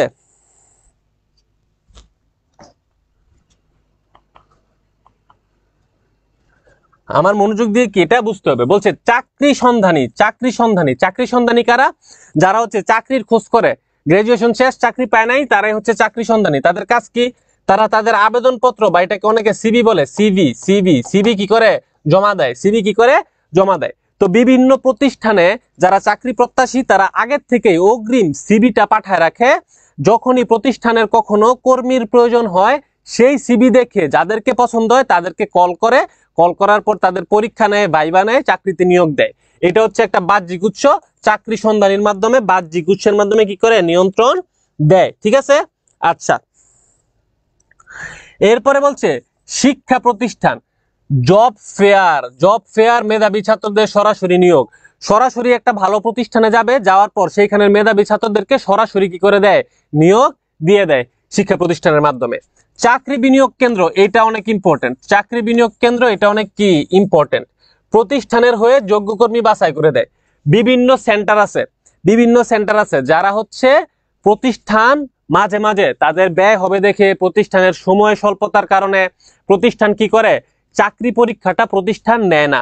তখন প্রতিষ্ঠান এমন চাকরি বিনিয়োগ কেন্দ্র আছে বাংলাদেশে অনেক, সেই সমস্ত প্রতিষ্ঠানগুলোর কাছে দায়িত্ব দেয় যে আমার 20 জন ম্যানেজার লাগবে, জুনিয়র ম্যানেজার। আপনি আমাকে, আমার ক্রাইটেরিয়া এগুলা, আমি এই ধরনের জুনিয়র ম্যানেজার চাই, আমাকে আপনি এই এই যোগ্যতা সম্পন্ন জুনিয়র ম্যানেজার 20টা আপনি আমাকে ম্যানেজ করে দেন। তখন সেই চাকরি বিনিয়োগ কেন্দ্র বাজার থেকে ধরে ধরে যারা হচ্ছে ভালো যোগ্য ক্যান্ডিডেট, এমন 20 জন ক্যান্ডিডেটকে তারা সিলেকশন করে, করার পর প্রতিষ্ঠানে কি করে পাঠায় দেয়, প্রতিষ্ঠানে পাঠায় দেয়, প্রতিষ্ঠানে যেয়ে শুধু জয়েনিং করে। ক্লিয়ার? পরে বলছে বৃত্তিমূলক প্রশিক্ষণ কেন্দ্র।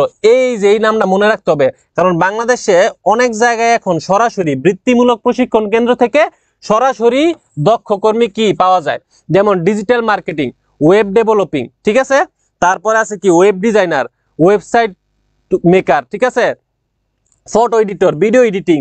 তো এই সকল কাজের জন্য সরাসরি বৃত্তিমূলক প্রশিক্ষণ কেন্দ্রে যায়। যেই সকল প্রশিক্ষণ কেন্দ্রে এই সফট স্কিল গুলা কি করা হয়, শেখানো হয়। তো ওইখান থেকে কি পাওয়া যায়, দক্ষ কর্মী পাওয়া যায়। তাহলে এটা মনে রাখতে হবে, বৃত্তিমূলক প্রশিক্ষণ কেন্দ্র। লাস্টে হচ্ছে বিজ্ঞাপন, bdjob.com, মিডিয়ায় বিজ্ঞাপন, সংবাদপত্রে বিজ্ঞাপনের মাধ্যমেও আমি কর্মী সংগ্রহ করতে পারি। তাহলে এটা হচ্ছে কর্মী সংগ্রহের বাহ্যিক উদ্দেশ্য, উৎস। এই পাঁচটা হচ্ছে কর্মী সংগ্রহের বাহ্যিক উৎস: চাকরি সন্ধানী, শিক্ষা প্রতিষ্ঠান, চাকরি বিনিয়োগ কেন্দ্র, বৃত্তিমূলক প্রশিক্ষণ কেন্দ্র, আরেকটা হচ্ছে কি, আরেকটা হচ্ছে বিজ্ঞাপন। ওকে, পরের স্লাইডে চলে যাই। বলছে বাহ্যিক উৎসের সুবিধা, এগুলো আসলে পড়ে নেওয়া যায়। নতুন কর্মসংস্থানের সৃষ্টি হয়, এটা একটু ইম্পর্টেন্ট, নতুন কর্মসংস্থানের সৃষ্টি হয়। আর এখানের ইম্পর্টেন্ট হচ্ছে উপযুক্ত কর্মী বাছাই একটা সমস্যার তৈরি হয়, কারণ আমি তো আগের থেকে চিনি না কর্মীটা কেমন, বাইরের থেকে নিয়ে আসে, নতুন একটা কর্মী আসে, তো আগে থেকে বোঝা যায় না কর্মীটা আসলে কেমন হবে।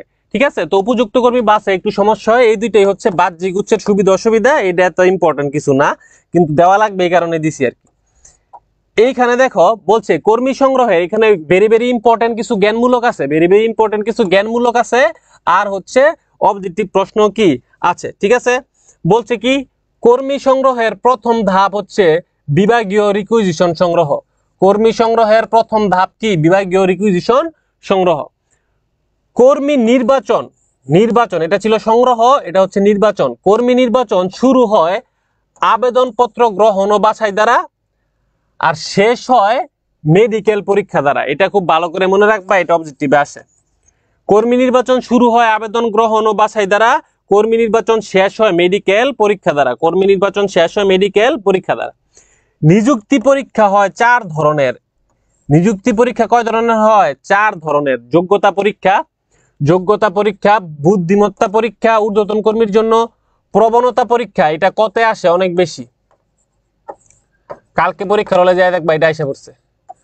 প্রবণতা পরীক্ষা, প্রবণতা পরীক্ষা কাজের আগ্রহ যাচাই করা হয়, আসলে কর্মীটা কাজ করবে কিনা, কতটুকু আগ্রহ আছে তার এই কাজের প্রতি, সেই জিনিসটা যাচাই করা হয় প্রবণতা পরীক্ষার মাধ্যমে। তারপর হচ্ছে ব্যক্তিত্ব পরীক্ষা। ওকে, যেই পদোন্নতি, এই যে এটা অনেক ইম্পর্টেন্ট, এটা মনে রাখবা, ড্রাই প্রমোশন, যেই পদোন্নতিতে দায় দায়িত্ব বাড়ে কিন্তু আর্থিক সুবিধা বাড়ে না, দায় দায়িত্ব বাড়ে কিন্তু আর্থিক সুবিধা পারে না, তাকে বলা হয় শুষ্ক পদোন্নতি বা ড্রাই প্রমোশন। এটা ভেরি ভেরি ইম্পর্টেন্ট, একটু পড়ো। যেই পদোন্নতিতে দায় দায়িত্ব কি হয়? বাড়ে, কিন্তু আর্থিক সুবিধা কি হয় না? বাড়ে না। আর্থিক সুবিধা কি হয় না? বাড়ে না, তাকে বলে কি? শুষ্ক পদোন্নতি। তাকে কি বলে? শুষ্ক পদোন্নতি বা ড্রাই প্রমোশন বলা হয়। এটা যাতে ভালো মতো মাথায় থাকে, শুষ্ক পদোন্নতি বা ড্রাই প্রমোশন কাকে বলে, এটা আসলে যাতে পরীক্ষায় পারা যায়। দায় দায়িত্ব বাড়ে কিন্তু আর্থিক সুযোগ সুবিধা বাড়ে না। ওকে, পরের স্লাইডে যাই। পদোন্নতির ভিত্তি, পদোন্নতির ভিত্তি, পদোন্নতি দেওয়া যায় 3 উপায়ে। এক নাম্বার উপায় হচ্ছে জ্যেষ্ঠত্বের ভিত্তিতে, এটা সবচেয়ে সহজ পদ্ধতি, সবচেয়ে সহজ পদ্ধতি। তো কোন দুইটা জিনিস আমরা দেখব? এই দুইটা জিনিস আমরা দেখব যে সে কত বছর ধরে চাকরি করতেছে, অথবা বর্তমান প্রতিষ্ঠানে কত বছর ধরে সে চাকরি করতেছে। এখন সে সারা জীবনে কত বছর চাকরি করছে এই পোস্টে, অথবা বর্তমান প্রতিষ্ঠানে সে মোট কত বছর কি করছে? কাজ করছে। এই ভিত্তিতে, জ্যেষ্ঠতার ভিত্তিতে যদি পদোন্নতি দেওয়া হয়, তাহলে পুরনো কর্মীরা স্বাচ্ছন্দ্য ভোগ করে, পুরনো কর্মীরা স্বাচ্ছন্দ্য ভোগ করে, তারা খুশি হয়। কারণ কেন খুশি হয়? কারণ সে জানে সে কাজ করলেও পদোন্নতি পাবে, সে কাজ না করলেও পদোন্নতি পাবে। মূলত সরকারি প্রতিষ্ঠানে, মূলত সরকারি প্রতিষ্ঠানে এই পদ্ধতিতে, সরকারি প্রতিষ্ঠানে জ্যেষ্ঠতার ভিত্তিতে কি দেওয়া হয়? পদোন্নতি দেওয়া হয়। এটা আমাদের খুব ভালো করে মাথায় রাখতে হবে যে কোন প্রতিষ্ঠানে, সরকারি প্রতিষ্ঠানে জ্যেষ্ঠত্বের ভিত্তিতে পদোন্নতি দেওয়া হয়। যোগ্য কর্মীরা মূল্যায়িত হয় না, তাই প্রতিষ্ঠানে অদক্ষতা বিরাজ করে। এই কারণেই সরকারি প্রতিষ্ঠানগুলোতে অদক্ষতা কি হয়? বিরাজ করে। ক্লিয়ার সবাই? আচ্ছা, ওকে, আমরা পরের স্লাইডে চলে যাই। এটা একদম সহজ, ক্লিয়ার। বলছে কি যোগ্যতা বা মেধাভিত্তিক পদোন্নতি, এই পদ্ধতিটা তুলনামূলক একটু জটিল, তুলনামূলক একটু জটিল। এটাতে কি কি দেখতে হয়?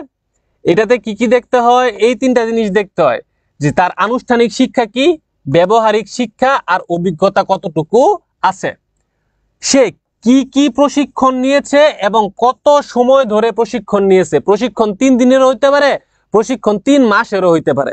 তো প্রশিক্ষণের সময়কালটা আসলে ইম্পর্টেন্ট, যে কত দিন সে প্রশিক্ষণটা গ্রহণ করছে। স্থায়ী পদে কত থাকাকালীন তার অবদান কি, প্রতিষ্ঠানের প্রতি তার অবদান কি, সেই জিনিসটা কি, সেই জিনিসটা, ঠিক আছে, সেই জিনিসটা আমার কি দেখতে হবে। তারপরে বলছে এই পদ্ধতিতে কম যোগ্য ব্যক্তিরাও যোগ্য হবার চেষ্টা করে, ফলে প্রতিষ্ঠানে কি বিরাজ করে? দক্ষতা বিরাজ করে। ফলে প্রতিষ্ঠানে কি বিরাজ করে? দক্ষতা বিরাজ করে।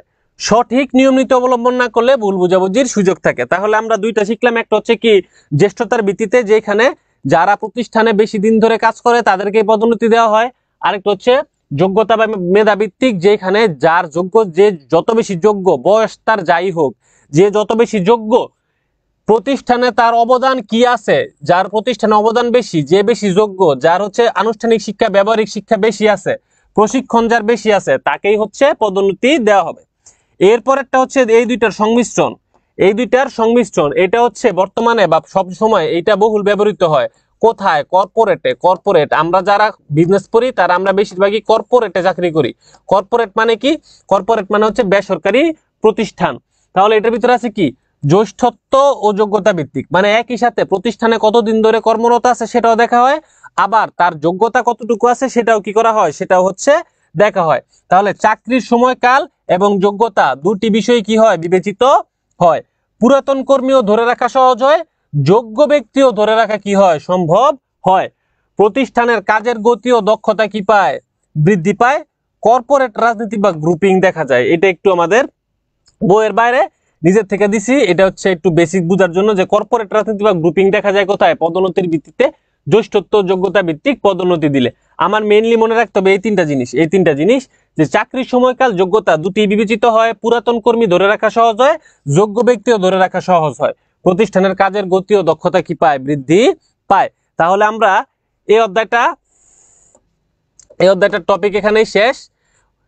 শেষ না তো, মাত্র শুরু, আর অনেক কিছু আছে। এরপর হচ্ছে প্রশিক্ষণ পদ্ধতি। এই প্রশিক্ষণ পদ্ধতি থেকে পরীক্ষাতে সবচেয়ে বেশি প্রশ্ন আসে কর্মী সংস্থানের সবচাইতে বেশি প্রশ্ন আসে এই প্রশিক্ষণ পদ্ধতি থেকে। আমরা প্রশিক্ষণ পদ্ধতিটা একটু সহজভাবে বোঝার চেষ্টা করি। প্রথমে এটা আমি একটু এই টপিকটা একটু ধীরে ধীরে পড়াই, কারণ এটা বোঝার জিনিস আছে। প্রথমে বলছে শিক্ষানবিশ প্রশিক্ষণ। এই শব্দটা ভেরি ভেরি ইম্পর্টেন্ট। এই যে স্থায়ী নিয়োগ প্রত্যাশী নতুন কর্মীকে কারো অধীনে রেখে হাতে কলমে কাজ শেখানো, দক্ষতা বৃদ্ধি করা। স্থায়ী নিয়োগ প্রত্যাশী, এই যে এই শব্দটা ইম্পর্টেন্ট। স্থায়ী নিয়োগ প্রত্যাশী তার মানে প্রতিষ্ঠানে মাত্র জয়েন করছে, এখনো সেই স্থায়ী হয় নাই, তাকে স্থায়ী হওয়ার জন্য 6 মাসের একটা পিরিয়ড পার করতে হবে। ওইটাকেই বলা হয় শিক্ষানবিশ প্রশিক্ষণ। এই জিনিসটা মাথায় রাখবা। মেইন কথাটা হচ্ছে কি, স্থায়ী নিয়োগ প্রত্যাশীদের যেই প্রশিক্ষণ দেওয়া হয় সেটাই হচ্ছে শিক্ষানবিশ প্রশিক্ষণ। পদ পরিবর্তন অনেক ইম্পর্টেন্ট। পদ পরিবর্তনটা অনেক ইম্পর্টেন্ট। আমার কেন জানি মনে হচ্ছে এটা আসবেই, পদ পরিবর্তন বা পদ আবর্তন বা পদ পরিবর্তন। একই পদমর্যাদায় রেখে বিভিন্ন ধরনের কাজ শেখানো হয়। ব্যবস্থাপক বা নির্বাহীদের মান উন্নয়ন এটি ব্যবহার করা হয়। এইটা হচ্ছে আমার মেইন লাইন, যে ব্যবস্থাপক বা নির্বাহীদের মানের উন্নয়নে এই জিনিসটা কি করা হয়? ব্যবহার করা হয়। 5, 6, 10 এই 3টা অধ্যায় থেকে 4টা সৃজনশীল আসবে। ব্যবস্থাপক বা নির্বাহীদের মান উন্নয়ন এটি অনেক কি কার্যকর ভূমিকা পালন করে। ব্যাংক ও মন্ত্রণালয়ে কি হয়?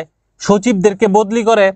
ব্যবস্থাপকদের বিভাগ পরিবর্তন বা বদলি, এটাই হচ্ছে পদ পরিবর্তন। এটা কি হইতে পারে? ক্রয় ব্যবস্থাপককে বিক্রয় ব্যবস্থাপক হিসেবে ট্রান্সফার করছে, উৎপাদন ব্যবস্থাপককে ক্রয় ব্যবস্থাপকের জায়গায় কি করছে? ট্রান্সফার করছে। মানে পদমর্যাদা সমান, একই পদমর্যাদা সমানই আছে, কিন্তু হচ্ছে এক বিভাগ থেকে আরেক বিভাগে, এক মন্ত্রণালয় থেকে আরেক মন্ত্রণালয়ে, ব্যাংকের এক শাখা থেকে ব্যাংকের আরেক শাখায় কি করে? পদটাকে পরিবর্তন করে। সেটাই হচ্ছে পদ পরিবর্তন বা পদ আবর্তন প্রশিক্ষণ পদ্ধতি। তাহলে শিক্ষানবিশ কি? স্থায়ী নিয়োগ প্রত্যাশী যারা হচ্ছে প্রশিক্ষণ নেয় তাদেরকে বলা হয় শিক্ষানবিশ প্রশিক্ষণ। একই পদমর্যাদায় যখন এক বিভাগ থেকে আরেক বিভাগ, এক শাখা থেকে আরেক শাখায় ট্রান্সফার করা হয় তখন তাকে বলা হয় পদ পরিবর্তন। ওকে, এখন বলছে প্রবেশনা পদ্ধতি। একজন প্রশিক্ষণার্থীকে বিশেষজ্ঞ ব্যক্তির অধীনে রেখে হাতে কলমে প্রশিক্ষণ দেয়া। নব্য ডাক্তাররা যে প্রশিক্ষণ নেয় সেটাই হচ্ছে প্রবেশনা পদ্ধতি। একটা বিশেষজ্ঞ ব্যক্তির, এই যে দেখো এই জিনিসটা মাথায় রাখতে হবে, বিশেষজ্ঞ ব্যক্তির অধীনে রেখে, একজন বিশেষজ্ঞ ব্যক্তির অধীনে রেখে, একজন বিশেষজ্ঞ ব্যক্তির অধীনে রাখবে, বিশেষজ্ঞ ব্যক্তির অধীনে। তার মানে যার তার অধীনে সে কি করবে না, যার তার অধীনে ডাক্তাররা কি যার তার অধীনে কি করে না? ট্রেনিং বা প্রশিক্ষণ নেয় না। যেই একজন ডাক্তার যার কাছে প্রশিক্ষণ নেয় সে অবশ্যই তার থেকেও বিশেষজ্ঞ একজন ডাক্তার হইতে হবে। এই কারণে প্রবেশনা পদ্ধতির মেইন লাইনটাই হচ্ছে কি, বিশেষজ্ঞ ব্যক্তির অধীনে প্রশিক্ষণ নিবে।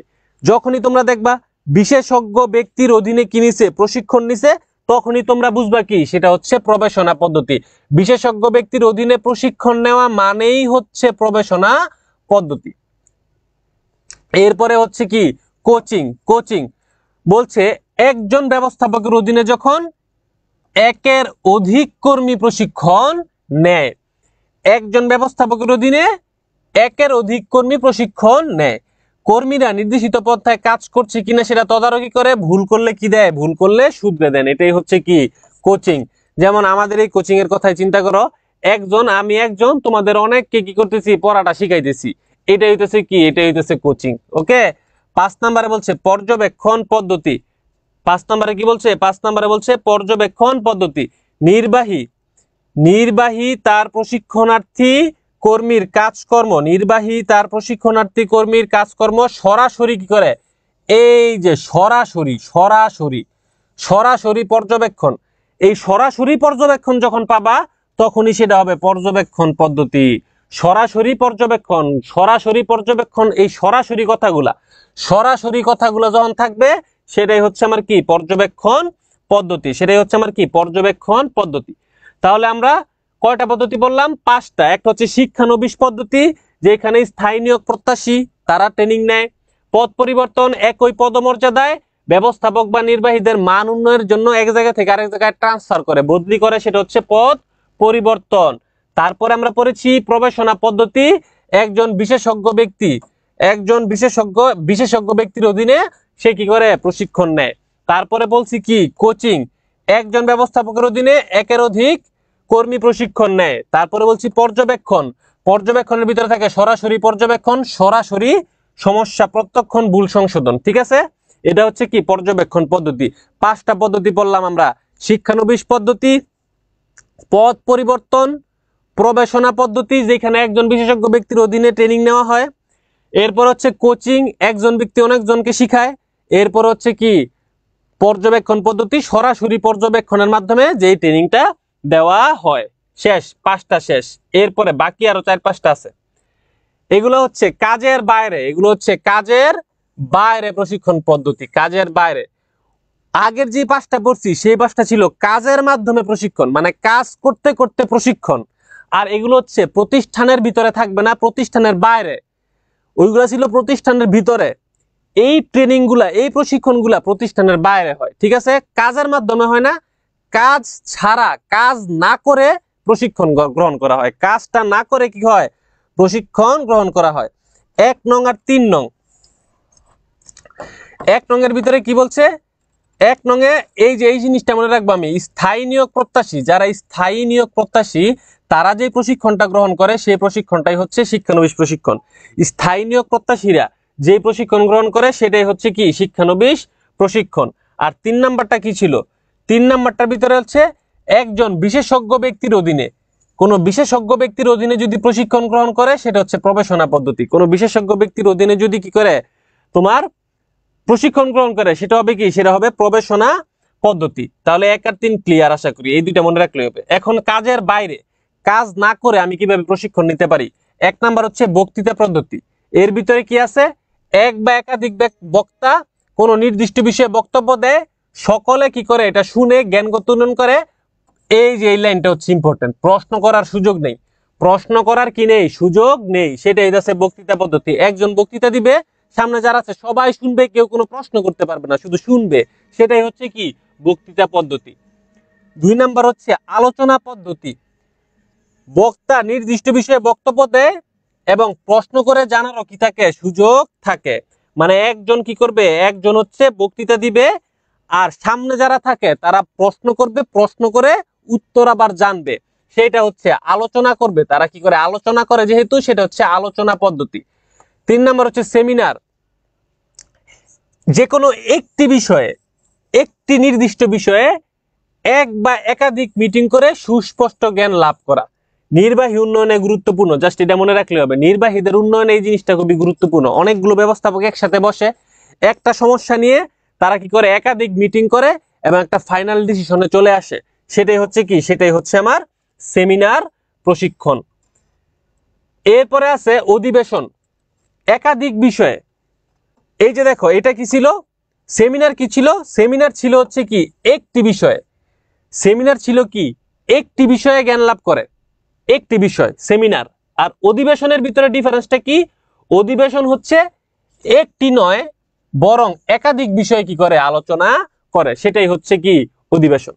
ঘটনা পদ্ধতি কোনো একটি ঘটনার বর্ণনা দিয়ে যদি কোনো কিছু শিখায়, যেমন একজন হচ্ছে পাহাড়ে ঘুরতে গেছে, এখন যারা পাহাড়ে হাইকিং করতে যাবে তাদেরকে একটা গল্প শুনাইলো, ঘটনা শুনাইলো যে পাহাড়ে গেলে এইরকম হয়, এইভাবে হাইকিং করতে হয়, এমন এমন সমস্যা হইতে পারে। তো একটা ঘটনার মাধ্যমে যখন প্রশিক্ষণ দেয় সেটাকে বলা হয় ঘটনা পদ্ধতি। ওয়ার্কশপ, তাত্ত্বিক জ্ঞানের পাশাপাশি হাতে কলমে প্রশিক্ষণ, এই লাইনটাই সরাসরি প্রশ্নের ভিতরে থাকবে, তখনই বুঝতে হবে কি সেটা হচ্ছে ওয়ার্কশপ। আর তারা ছোট ছোট গ্রুপে ভাগ হয়ে সমস্যার সমাধান করে, ছোট ছোট গ্রুপে ভাগ হয়ে সমস্যার সমাধান করে। 7 নাম্বার হচ্ছে অনলাইন বা ই ট্রেনিং, যেমন আমরা এখন বিভিন্ন অনলাইন প্ল্যাটফর্ম থেকে কি করতে পারি, বিভিন্ন দক্ষতা অর্জন করতে পারি, সেটাই হচ্ছে অনলাইন শিক্ষা বা ই ট্রেনিং। ক্লিয়ার সবাই? তাহলে আমরা প্রথম থেকে সকল প্রশিক্ষণগুলো একবার দেখি। সবার আগে কাজের মাধ্যমে প্রশিক্ষণ কি কি আছে? শিক্ষানবিশ প্রশিক্ষণ আর পথ পরিবর্তন। শিক্ষানবিশ প্রশিক্ষণ কারা নেয়? যারা স্থায়ী নিয়োগ প্রত্যাশী তারা নেয়, ঠিক আছে। পদ পরিবর্তন কারণে ব্যবস্থাপক বা নির্বাহীদের এক শাখা থেকে আরেক শাখা, একটা পদ থেকে আরেকটা পদে ট্রান্সফার করে পদ পরিবর্তন ঘটায়। প্রবেশনা পদ্ধতি, একজন বিশেষজ্ঞ ব্যক্তির অধীনে রাখবে, সেটাই হচ্ছে প্রবেশনা পদ্ধতি। কোচিং, একজন ব্যবস্থাপক যখন একাধিক কর্মীকে প্রশিক্ষণ দেয়। পর্যবেক্ষণ পদ্ধতি, যখন কি প্রশিক্ষণার্থী সরাসরি পর্যবেক্ষণের সুযোগ পায়, সরাসরি সমস্যা সমাধান করে, এটা হচ্ছে কি পর্যবেক্ষণ পদ্ধতি। কাজের বাইরে বক্তৃতা পদ্ধতি, একজন ব্যক্তি শুধু বক্তৃতা দিবে, সামনে যারা আছে তারা শুধু শুনবে, কোনো প্রশ্ন করার সুযোগ নেই, এটা হচ্ছে বক্তৃতা। আলোচনা, একজন বক্তৃতা দিবে, সামনে যারা আছে তারা প্রশ্ন করার সুযোগ পাবে, সেটা হয়ে যাবে আলোচনা। তো প্রশ্ন করার সুযোগ না পেলে বক্তৃতা, প্রশ্ন করার সুযোগ পেলে কি আলোচনা। সেমিনার,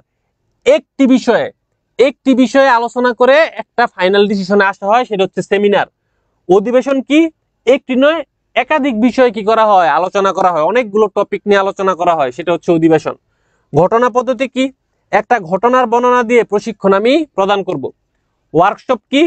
তাত্ত্বিক জ্ঞানের পাশাপাশি হাতে কলমে আমি কি দিব? প্রশিক্ষণ দিব, ছোট ছোট গ্রুপে তারা সমস্যার সমাধান করবে। আর অনলাইন শিক্ষা তো আমরা জানি। ওকে, এখন আমরা এই সিকিউটা একটু সলভ করার চেষ্টা করি। দেখো এই সিকিউটা একটু দেখো, একটু বানাই দে।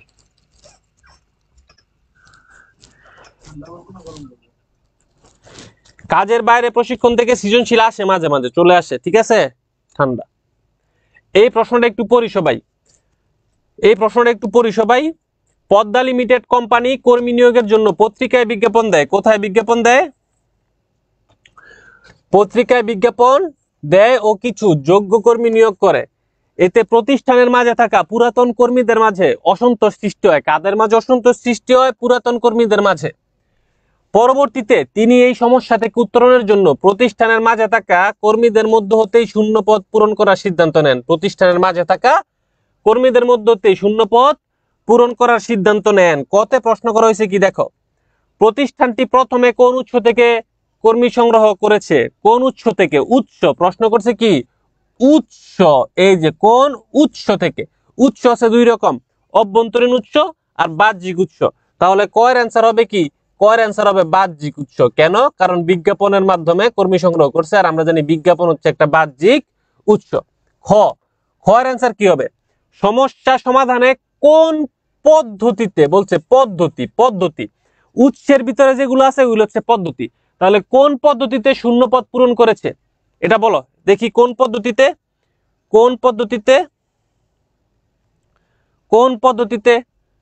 পদ্ধতিতে শূন্য পদ পূরণ করে? এখানে বলছে পুরাতন কর্মীদের মাঝে অসন্তোষ সৃষ্টি হয়েছে।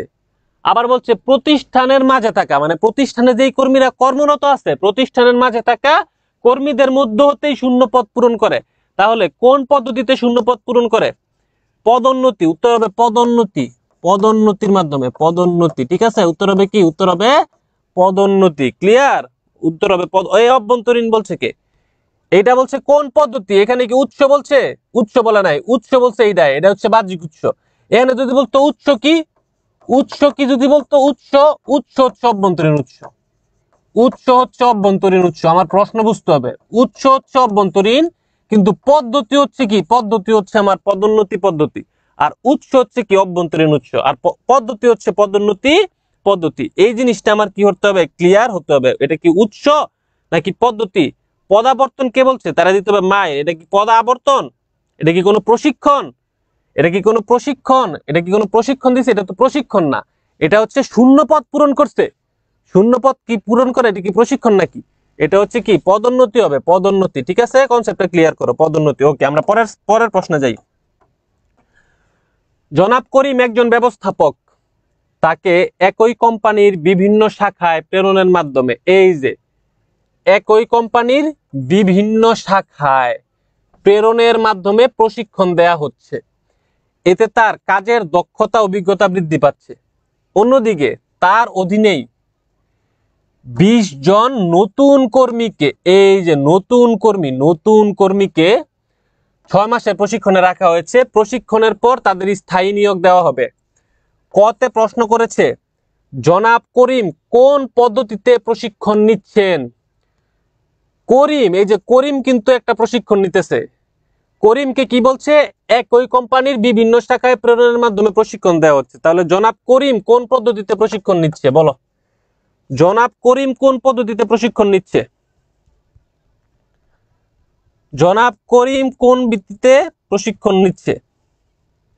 এর উত্তর হবে কি?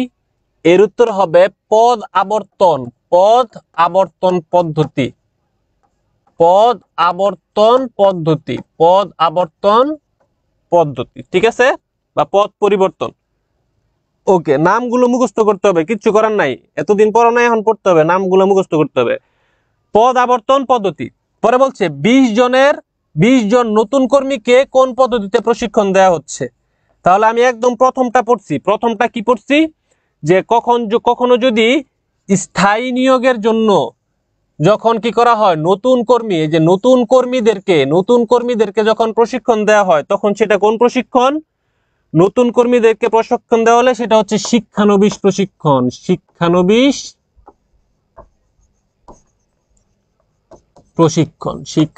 প্রশিক্ষণ। তো যারা শিক্ষানবিশ বলতে পারছো তাদেরকে থ্যাংক ইউ, তোমরা ক্লাসটা বুঝে গেছো, পরীক্ষাতে প্রশ্ন আসলে পারবা। শিক্ষানবিশ প্রশিক্ষণ, ঠিক আছে। ওকে, আমরা পরের স্লাইডে চলে যাই। পরের প্রশ্নে যদি দেখি আর প্রশ্ন আছে কিনা। আছে একটা, আরো একটা আছে, আরো 2টা প্রশ্ন আছে। ওকে, বলছে জনাব মাসুদের প্রতিষ্ঠানে 4 জন কর্মী কাজে যোগ দিয়েছে। রাসেল ও রাকিব ওই প্রতিষ্ঠানের 2 জন দক্ষ সহকারী ব্যবস্থাপক, যার সরাসরি তত্ত্বাবধানের অধীনে, এই যে সরাসরি কথাটা চলে আসছে, সরাসরি তত্ত্বাবধানের অধীনে এই 4 জন ইঞ্জিন কিভাবে উন্নত করা যায় তার খুঁটিনাটি প্রশিক্ষণ গ্রহণ করছে। রাসেলের অভিজ্ঞতা ও কাজের মান ভালো বিধায় বছরখানেক পর তাকে ব্যবস্থাপক পদে পদোন্নতি দেওয়া হয়, এতে করে রাকিব মনক্ষুণ্ণ হয়। কতে প্রশ্ন করা হয়েছে, উদ্দীপকের প্রশিক্ষণের কোন পদ্ধতির কথা বলা হয়েছে? তাহলে প্রশিক্ষণটা কিভাবে দেয়? সরাসরি তত্ত্বাবধানের মাধ্যমে প্রশিক্ষণ দেয়। তাহলে সরাসরি তত্ত্বাবধানের মাধ্যমে প্রশিক্ষণ দিলে সেটা কোন পদ্ধতি হবে? সেটা হবে পর্যবেক্ষণ পদ্ধতি। ভেরি গুড, সুমু পারছে সবার আগে। পর্যবেক্ষণ পদ্ধতি হবে, পর্যবেক্ষণ পদ্ধতি, ঠিক আছে।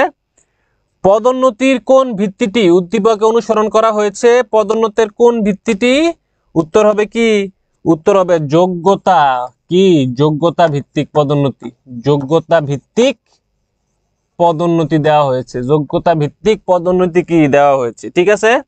এই তো তোমরা পারতেছো, তোমরা তো পারো, পরীক্ষা ভালো হবে ইনশাল্লাহ। দেখছো কত সহজ, এগুলা কিন্তু সব বোর্ড কোশ্চেন, ঠিক আছে, তোমরা এখন পারতেছো। ওকে, তাহলে কি যোগ্যতা ভিত্তিক কি পদোন্নতি দেওয়া হবে। ওকে, আচ্ছা আচ্ছা, পরের স্লাইডে পরের প্রশ্ন আমরা চলে যাই। লাস্ট প্রশ্ন এই অধ্যায়, তারপরে এই অধ্যায়টাও কি আমাদের শেষ। লাস্ট প্রশ্ন এই অধ্যায়ের পরে এই অধ্যায় আমাদের শেষ। বলছে রফিকের এই বছর পদোন্নতি হলেও বেতন বৃদ্ধি পায়নি। পদোন্নতি হলেও বেতন বৃদ্ধি পায়নি, এ নিয়ে তার মাঝে কিছুটা অসন্তোষ বিরাজ করছে।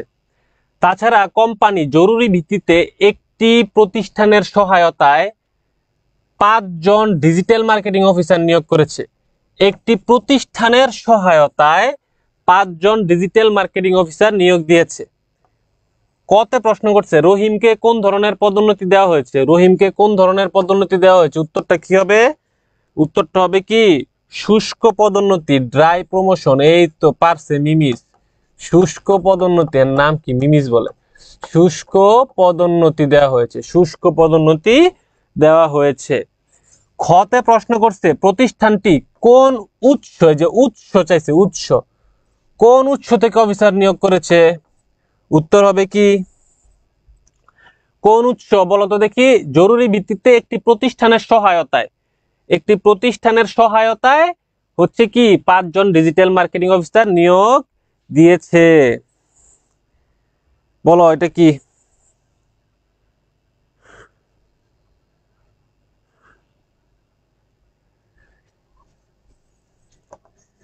বাহ্যিক উৎস, বাহ্যিক উৎস। এই যে জেএলএক্সে চাকরি বিনিয়োগ কিন্তু তারটা হয়েছে বাহ্যিক উৎস, বাহ্যিক উৎস। ঠিক আছে, তাহলে কর্মী সংস্থানের কঠিন কঠিন সৃজনশীল গুলো তোমরা অ্যান্সার করতে পারছো, মানে তোমরা পরীক্ষার হলেও ইনশাল্লাহ অ্যান্সার করতে পারবা, ভয় পাওয়ার কি কোনো কারণ নাই। আমাদের 2টা অধ্যায় শেষ। এখন আমরা যাব আমাদের পরবর্তী অধ্যায়ে, নেতৃত্ব। পরবর্তী অধ্যায় নেতৃত্ব। এখন নেতৃত্ব একটু কথা বলে নেই। ওকে, আগের ক্লাসটা ইউটিউবে আপলোড করা হয়েছে, সব ক্লাসে আপলোড করা হয়। আচ্ছা, অনেকে অনেক প্রশ্ন করছে যে কিভাবে পরীক্ষার হলে অ্যান্সার করব, কি করব না করব। আসলে পরীক্ষার হলে প্রশ্ন পাওয়ার পর আগে হচ্ছে 10 মিনিটে পুরো প্রশ্নটা পড়তে হয়। কারণ দেখা যায় অবজেক্টিভ প্রশ্নের ভিতরে অনেক সৃজনশীল প্রশ্নের ক বা খ এর অ্যান্সার পাওয়া যায়। ঠিক আছে, আবার হচ্ছে সৃজনশীলের উদ্দীপকে অবজেক্টিভের প্রশ্নের অ্যান্সারও কি অনেক সময় পাওয়া যায়। আর সৃজনশীল অ্যান্সার করার আগে আমি আগে ক খ পারি, ক খ ভালো করে পারি এমন 7টা প্রশ্ন আমি আগে চয়েস করব, যে কোন 7টা প্রশ্ন আমি অ্যান্সার করব। সেই 7টা প্রশ্ন আগে কি করতে হবে? আমার সিলেক্ট করতে হবে। প্রতিটা প্রশ্নের জন্য আমার নির্ধারিত সময় রাখতে হবে। আমি 20 মিনিটে প্রতিটা সৃজনশীল লিখবো এমন একটা টার্গেট, বা 18 মিনিটে একটা সৃজনশীল লিখবো এমন একটা টার্গেট আমার কি রাখতে হবে। ঠিক আছে, ওকে। এমসিকিউ নিয়ে ক্লাস করাবো না, এমসিকিউ রাত 9টা 10টার দিকে তোমাদের গ্রুপে হচ্ছে এমসিকিউ এর পিডিএফটা দিয়ে দিব। ওকে, ও রাইসা, আচ্ছা, নাম তো লেখা ইসলামিক মোটিভেশন এন্ড মিমিস। ওকে, এরপর আমি 7টা সৃজনশীল আগে কি করব? সিলেক্ট করব। তারপর আমি ঠান্ডা মাথায় অ্যান্সার করা শুরু করব, হজবরল অবস্থায় অ্যান্সার আমি করব না।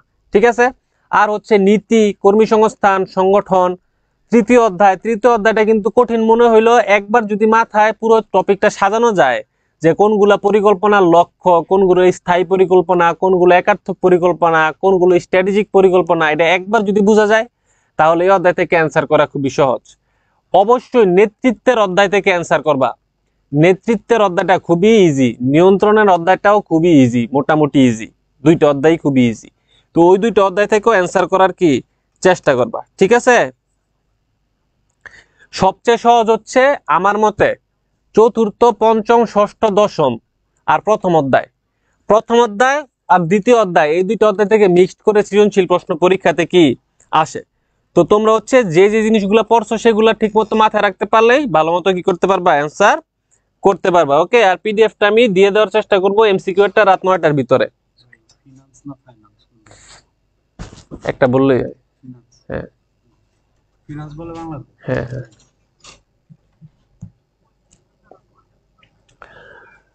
ওকে। তাহলে আমরা আমাদের নেতৃত্বের অধ্যায়টা শুরু করে দেই। বলছে নেতৃত্বের প্রকার ভেদ। নেতৃত্ব 3 প্রকারের হয়। একটা হচ্ছে আনুষ্ঠানিকতা বিচারে 2 রকম, আনুষ্ঠানিক নেতৃত্ব, অনানুষ্ঠানিক নেতৃত্ব। তারপরে বলছে ক্ষমতা বা কর্তৃত্ব প্রয়োগের বিচারে হয় 4 রকম, স্বৈরতান্ত্রিক, পিতৃসুলভ, গণতান্ত্রিক, মুক্ত বা লাগামহীন। নেতৃত্ব অধ্যায়টা কিন্তু খুবই সহজ একটা অধ্যায়, খুবই সহজ একটা অধ্যায়, একটু মনোযোগ দিয়ে করো, খুবই সহজে পারবা। ঠিক আছে, আচ্ছা। তাহলে স্বৈরতান্ত্রিক, পিতৃসুলভ, গণতান্ত্রিক, মুক্ত বা লাগামহীন। দৃষ্টিভঙ্গি বিচারে হয় 2 রকম, একটা হচ্ছে কর্মকেন্দ্রিক আর একটা হচ্ছে কর্মী কেন্দ্রিক। তাহলে দৃষ্টিভঙ্গি বিচারে হচ্ছে 2 রকম, কর্মকেন্দ্রিক আর কর্মী কেন্দ্রিক। ক্ষমতা বা কর্তৃত্ব প্রয়োগে হয় 4 রকম: স্বৈরতান্ত্রিক, পিতৃসুলভ, গণতান্ত্রিক, মুক্ত বা লাগামহীন। আনুষ্ঠানিকতা বিচারে হয় আনুষ্ঠানিক আর অনানুষ্ঠানিক। এই যে আনুষ্ঠানিক বিচারে, নাকি ক্ষমতা ও কর্তৃত্ব প্রয়োগের বিচারে, নাকি দৃষ্টিভঙ্গির বিচারে, এই লাইনগুলো, এই শব্দগুলো আমাদের পরীক্ষার হলে মাথায় রাখতে হবে। মাথায় রেখে আমার কর্মকেন্দ্রিক নাকি স্বৈরতান্ত্রিক নাকি আনুষ্ঠানিক, সেই অ্যান্সারটা আমাদের করতে হবে। ক্লিয়ার সবাই? ওকে, তাহলে আমার আগে দেখতে হবে সেটা কি আনুষ্ঠানিকতা বিচারে, নাকি ক্ষমতা ও কর্তৃত্ব প্রয়োগের বিচারে, নাকি দৃষ্টিভঙ্গি বিচারে। আচ্ছা, আমরা এখন ইন ডিটেলসে পড়ি। দেখো, বলছে কি আনুষ্ঠানিকতা বিচারে হয় 2 রকম: আনুষ্ঠানিক নেতৃত্ব। আনুষ্ঠানিক নেতৃত্ব কি? সংগঠন কাঠামোতে পদমর্যাদা হতে সৃষ্ট নেতৃত্ব। পদমর্যাদা হতে সৃষ্ট নেতৃত্ব, যেমন হচ্ছে ব্যবস্থাপক, ব্যবস্থাপক, ঠিক আছে, অথবা নির্বাহী, বা বলতে পারে সুপারভাইজার,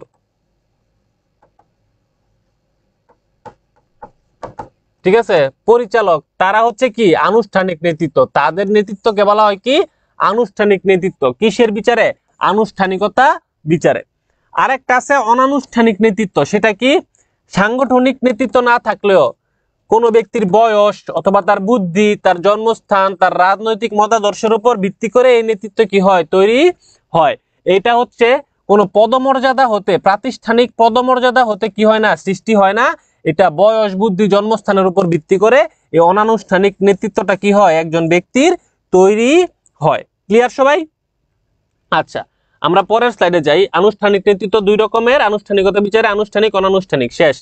এইটা খুবই ইম্পর্টেন্ট। দেখো, ক্ষমতা বা কর্তৃত্ব প্রয়োগের বিচারে, ক্ষমতা বা কর্তৃত্ব প্রয়োগের বিচারে বলছে কি স্বৈরতান্ত্রিক নেতৃত্ব। স্বৈরতান্ত্রিক নেতৃত্ব এটা মেইনলি হয় কর্মকেন্দ্রিক, মানে কর্মকে, কাজকে প্রাধান্য দেওয়া হয়। যদি স্বৈরতান্ত্রিক নেতৃত্ব আমি পয়রা বুঝলাম যে এটা স্বৈরতান্ত্রিক নেতৃত্ব, যদি পরীক্ষাতে প্রশ্ন করে দৃষ্টিভঙ্গি বিচারে এটা কোন ধরনের নেতৃত্ব, তখন উত্তর হবে কিন্তু কর্মকেন্দ্রিক। তখন কিন্তু আবার স্বৈরতান্ত্রিক হবে না, স্বৈরতান্ত্রিক হবে কর্তৃত্ব প্রয়োগ। এই স্বৈরতান্ত্রিক নেতৃত্বটাই কর্মকেন্দ্রিক হয়ে যায় কখন? যখন বলে দৃষ্টিভঙ্গি বিচারে। সকল ক্ষমতার অধিকারী নেতা নিজে। সকল ক্ষমতার অধিকারী কি? নেতা নিজে। সাধারণত নেতিবাচক নেতৃত্ব, যেখানে ভয় বা শাস্তি প্রয়োগে কাজ আদায় করা হয়। একটা কি নেতিবাচক নেতৃত্ব, ভয় বা শাস্তি প্রয়োগ করে কাজ আদায় করা হয়। এতটুকু মনে রাখলে আমি এটা লিখতে পারবো। আর স্বৈরতান্ত্রিক নেতৃত্ব কাকে বলে সেই সংজ্ঞাটা আমার মুখস্থ করতে হবে। 2 নাম্বার পিতৃসুলভ নেতৃত্ব। এটার জনককে? E.F. ফিল্ডার হচ্ছে এর জনক। পিতৃসুলভ নেতৃত্ব হচ্ছে স্বৈরতান্ত্রিকের একটু আপডেট ভার্সন। এখানে নেতা ও কর্মীর মাঝে পিতা ও সন্তানের সম্পর্ক কি করা যায়? লক্ষ্য করা যায়। নেতা কি করে? স্নেহ, মমতা, শ্রদ্ধাবোধ জাগ্রত করে কাজ আদায় করে নেয়, কাজ আদায় করে নেয়। ওকে, এর মাধ্যমে কি হয়? সম্পর্ক সৃষ্টি হয়, ক্ষমতা সুরক্ষা হয়, পরিবেশ পরিস্থিতি বুঝে সুযোগকে নেতা কি করে? কাজে লাগায়। নেতা কি করে? সুযোগ বুঝে, পরিস্থিতিকে বুঝে কি করে? সুযোগটা কাজে লাগায়। কর্মীদের সাথে সুন্দর সম্পর্ক, ভালো সম্পর্ক কি করে? তৈরি করে। ক্লিয়ার? সেটা হচ্ছে কি আমার পিতৃসুলভ নেতৃত্ব। পিতার মতো স্নেহ ভালোবাসা দিয়ে কাজ কি করে? আদায় করে নেয়। একদম সহজে অধ্যায়। তারপরে বলছে গণতান্ত্রিক বা অংশগ্রহণমূলক নেতৃত্ব। এটা দৃষ্টিভঙ্গির বিচারে কর্মকেন্দ্রিক এবং কর্মী উভয় কেন্দ্রিক। কর্ম এবং কর্মী উভয় কেন্দ্রিক কি হয়? গণতান্ত্রিক বা অংশগ্রহণমূলক কি নেতৃত্ব। ঠিক আছে, সবগুলোর থেকে বেশি ভালো হচ্ছে আমার গণতান্ত্রিক নেতৃত্ব। সবচেয়ে ভালো গণতান্ত্রিক নেতৃত্ব সবচেয়ে ভালো, কিন্তু মাঝে মাঝে একটু সমস্যা হয়ে যায়। গণতান্ত্রিক নেতৃত্বের একটা সমস্যা আছে। সেই সমস্যাটা কি? সেই সমস্যাটা হচ্ছে নিম্ন পর্যায়ের যারা আছে তাদের সাথে আসলে গণতান্ত্রিক নেতৃত্ব যায় না, তাদের সাথে স্বৈরতান্ত্রিক নেতৃত্ব কি করতে হয়? আমার প্রয়োগ করতে হয়। একটা প্রতিষ্ঠানে আমি যে কোনো একটা নেতৃত্ব পালন করব না। এক একজনের সাথে এক এক ধরনের নেতৃত্ব। কারো সাথে হবে স্বৈরতান্ত্রিক নেতৃত্ব, মানে যারা কথা কম শুনে, যারা কাজ করতে চায় না, তাদের সাথে স্বৈরতান্ত্রিক নেতৃত্ব প্রয়োগ করতে হবে আমার। যারা হচ্ছে নিজে থেকে কাজ করতে চায় তাদের সাথে পিতৃসুলভ নেতৃত্ব।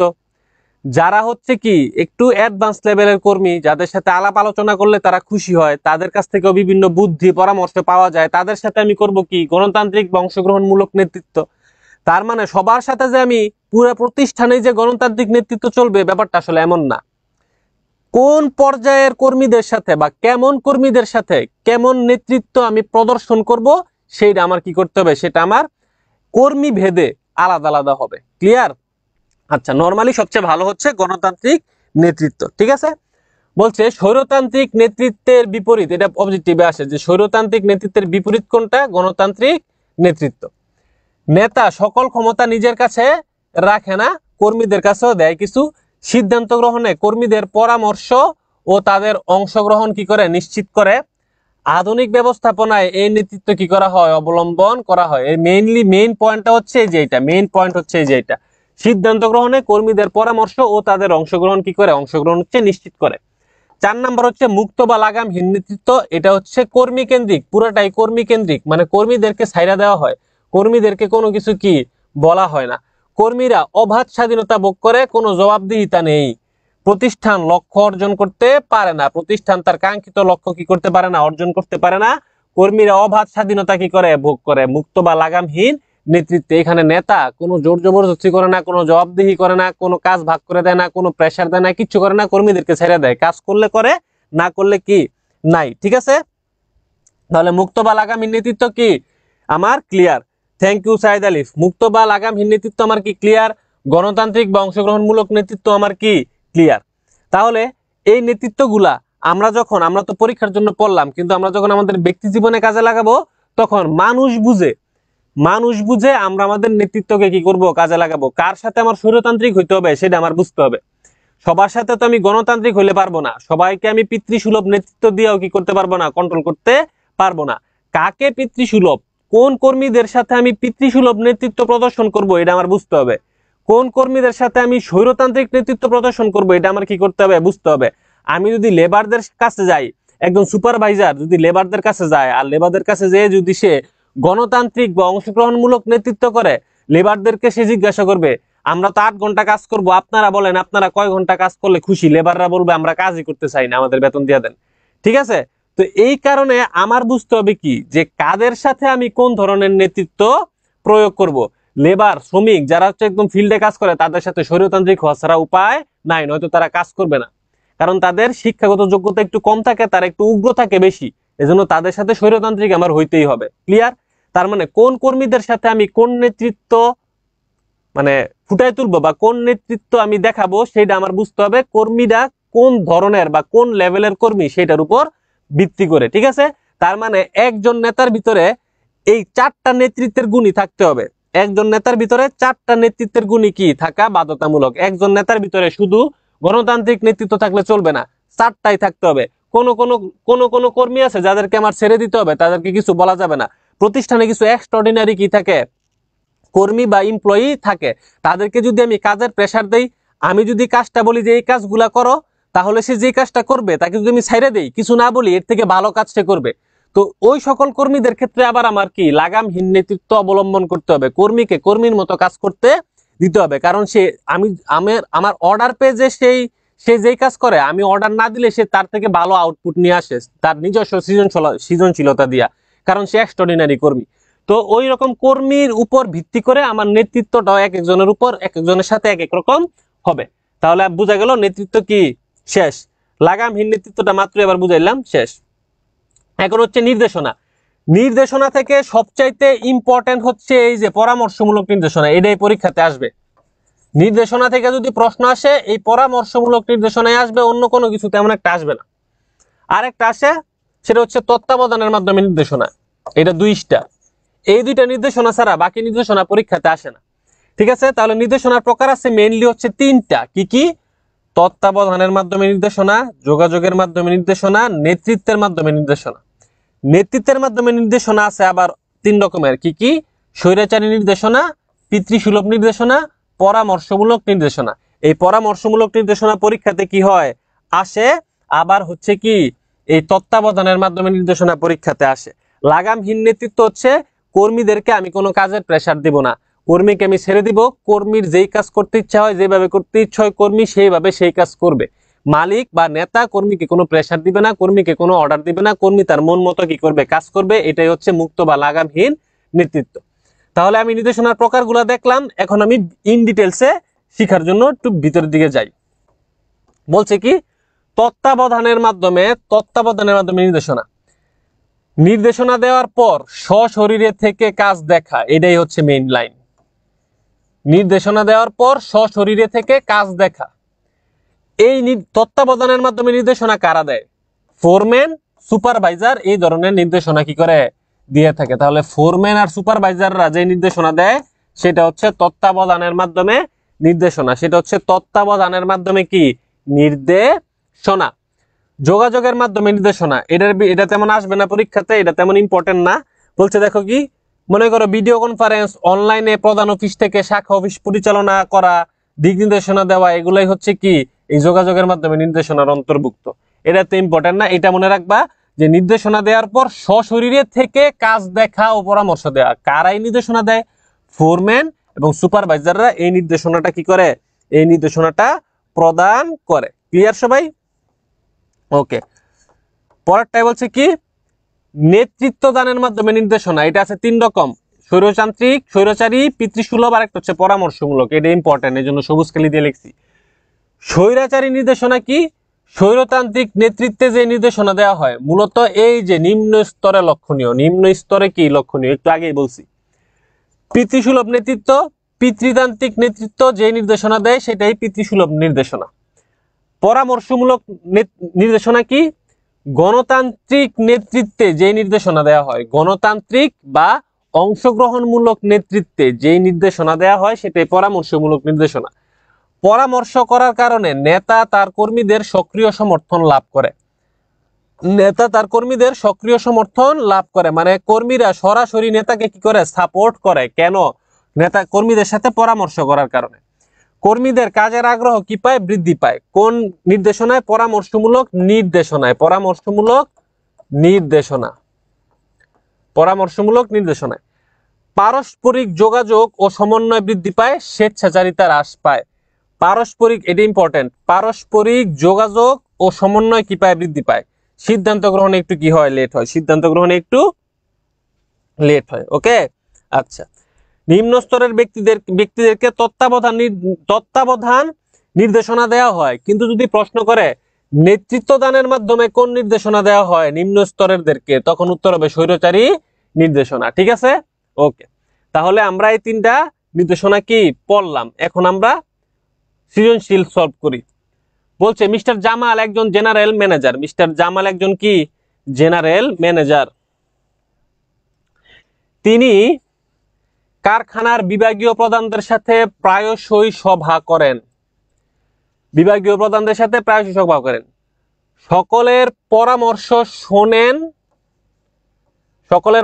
শোনেন এবং করণীয় নির্বাচন করেন। কিন্তু উৎপাদন ব্যবস্থাপক তার দায়িত্ব নিয়ে উদাসীন, কর্মীদের কোনো নির্দেশনা দেন না, যার ফলে প্রতিষ্ঠানের উৎপাদন ব্যাহত হচ্ছে। কতে প্রশ্ন করা হয়েছে মিস্টার জামালের, মানে এই যে জামালের নেতৃত্বের ধরন ব্যাখ্যা করো। তাহলে মিস্টার জামালের নেতৃত্ব কোন ধরনের নেতৃত্ব হবে? মিস্টার জামালের নেতৃত্ব কোন ধরনের নেতৃত্ব হবে?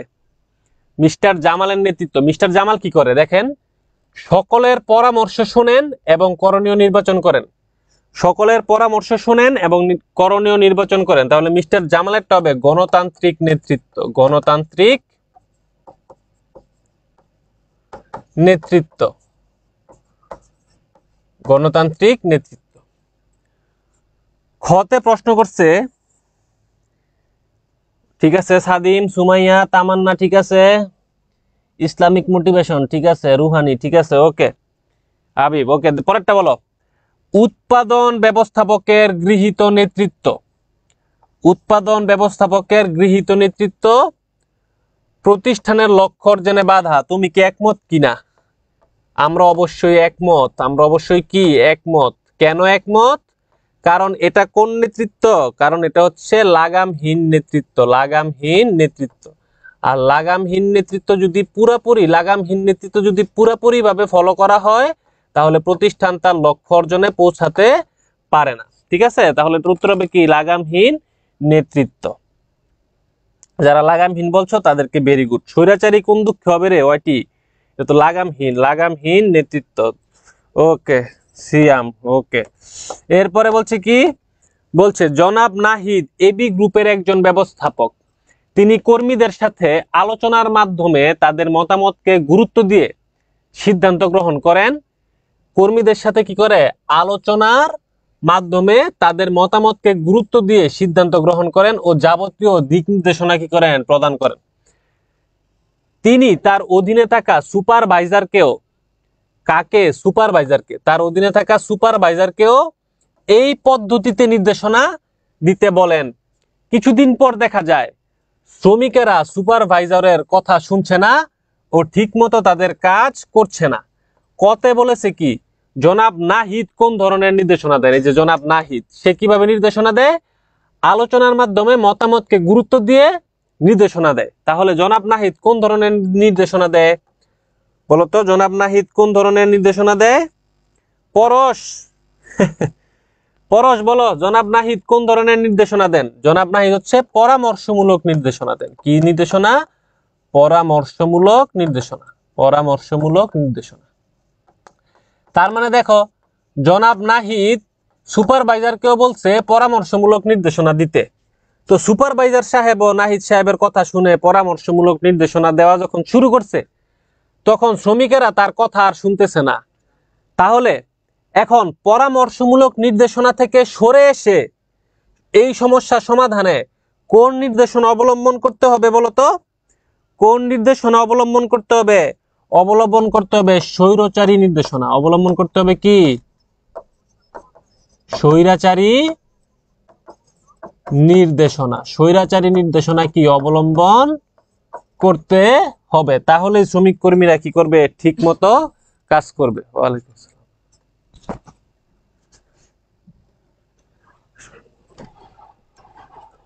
ঠিক আছে, আচ্ছা, তাহলে এই সৃজনশীলটা বুঝা গেছে? ক্লিয়ার? ওকে, তাহলে আমরা পরের সৃজনশীলে যাই।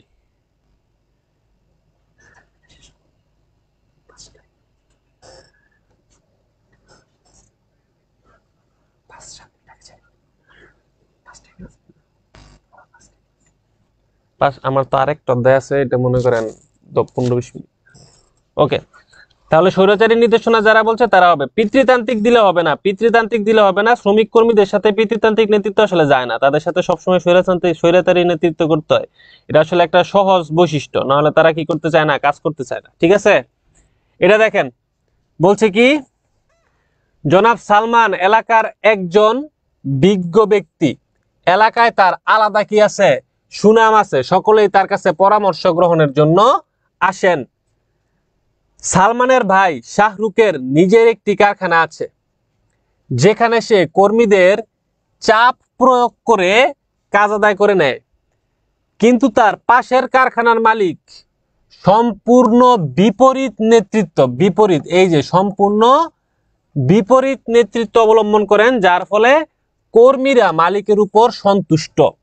কতে প্রশ্ন করছে, আনুষ্ঠানিকতা বিচারে জনাব সালমানের নেতৃত্ব কোন ধরনের? আনুষ্ঠানিকতা বিচারে জনাব সালমানের এটা হবে কি? অনানুষ্ঠানিক নেতৃত্ব। অনানুষ্ঠানিক, অনানুষ্ঠানিক নেতৃত্ব, অনানুষ্ঠানিক নেতৃত্ব, অনানুষ্ঠানিক নেতৃত্ব। খতে বলছে শাহরুখ ক্ষমতার প্রয়োগ বিচারে কোন ধরনের নেতৃত্ব দেয়? ক্ষমতার প্রয়োগ বিচারে কোন ধরনের নেতৃত্ব দেয়? ক্ষমতার প্রয়োগ বিচারে কোন ধরনের নেতৃত্ব দেয়? ঠিক আছে, তোমাদের বায়োলজি টিচার আসছিল, জীববিজ্ঞানের স্যার ভাইয়া, আমাকে 5টা পর্যন্ত সময় দিছে। ইনশাল্লাহ আমাদের 5টার ভিতরে 25 মিনিটে শেষ হয়ে যাবে ক্লাস ইনশাল্লাহ। তাহলে ক্ষমতার প্রয়োগ বিচার, শাহরুখ কর্মীদের চাপ প্রয়োগ করে, এটা কে লেখছে রে? গণতান্ত্রিক। হ্যাঁ, হবে কি? হবে হচ্ছে স্বৈরাচারী নেতৃত্ব। হবে কি? হবে হচ্ছে স্বৈরাচারী নেতৃত্ব। স্বৈরাচারী, স্বৈরাচারী নেতৃত্ব হবে উত্তর। পরেরটা, শেষেরটা কি হবে বলতো? বলছে বিপরীত নেতৃত্ব, সম্পূর্ণ বিপরীত নেতৃত্ব। তাহলে স্বৈরাচারীর বিপরীত কি? গণতান্ত্রিক। তাহলে শেষেরটা হবে কি? গণতান্ত্রিক নেতৃত্ব। গণতান্ত্রিক নেতৃত্ব, গণতান্ত্রিক নেতৃত্ব। এই যে তোমরা পারো, ইনশাল্লাহ তোমরা ভালো করবে ইনশাল্লাহ। ওকে, তাহলে আমরা পরের স্লাইডে চলে যাই। নিয়ন্ত্রণ শুরু হয়ে গেছে, আমাদের সর্বশেষ অধ্যায়। নিয়ন্ত্রণ অধ্যায়ে ছোট ছোট ম্যাথ দেয়, এই ম্যাথগুলা বাচ্চারাও পারে। তোমরা যদি প্রশ্নটা ভালো করে পড়ো তোমরাও ম্যাথটা পারবা। আর এগুলো হচ্ছে ম্যাথ না মিলে মেনলি এগুলো হচ্ছে আমার ওই বিচ্যুতি মিচ্যুতি নির্ণয় করতে হয়, ঠিক আছে। আচ্ছা, আমরা নিয়ন্ত্রণটা পড়ি। নিয়ন্ত্রণে খুব কম পেজ আছে, বেশি নাই, 1 2 3 4 5 6 7, মাত্র 5 পেজ, বেশি নাই। বেশি নিয়ন্ত্রণ একদম ছোট অধ্যায়, নিয়ন্ত্রণ একদমই ছোট অধ্যায়, নিয়ন্ত্রণে তেমন কিছু নাই। বলছে নিয়ন্ত্রণের বৈশিষ্ট্য। নিয়ন্ত্রণ হচ্ছে ভিত্তি বা মান নির্ভর, ভিত্তি বা মান নির্ভর মানে একটা কি লাগে, নিয়ন্ত্রণ কার্য পরিচালনা করতে গেলে আদর্শ মান লাগে। নিয়ন্ত্রণ কার্য পরিচালনা করতে গেলে একটা আদর্শ মান লাগে অথবা একটা ভিত্তি লাগে, অথবা একটা কি লাগে, ভিত্তি লাগে। যেহেতু নিয়ন্ত্রণ কার্য পরিচালনা আদর্শ মান ছাড়া করা সম্ভব নয়, সেই কারণে নিয়ন্ত্রণকে একটি ভিত্তি বা মান নির্ভর কাজ বলা হয়।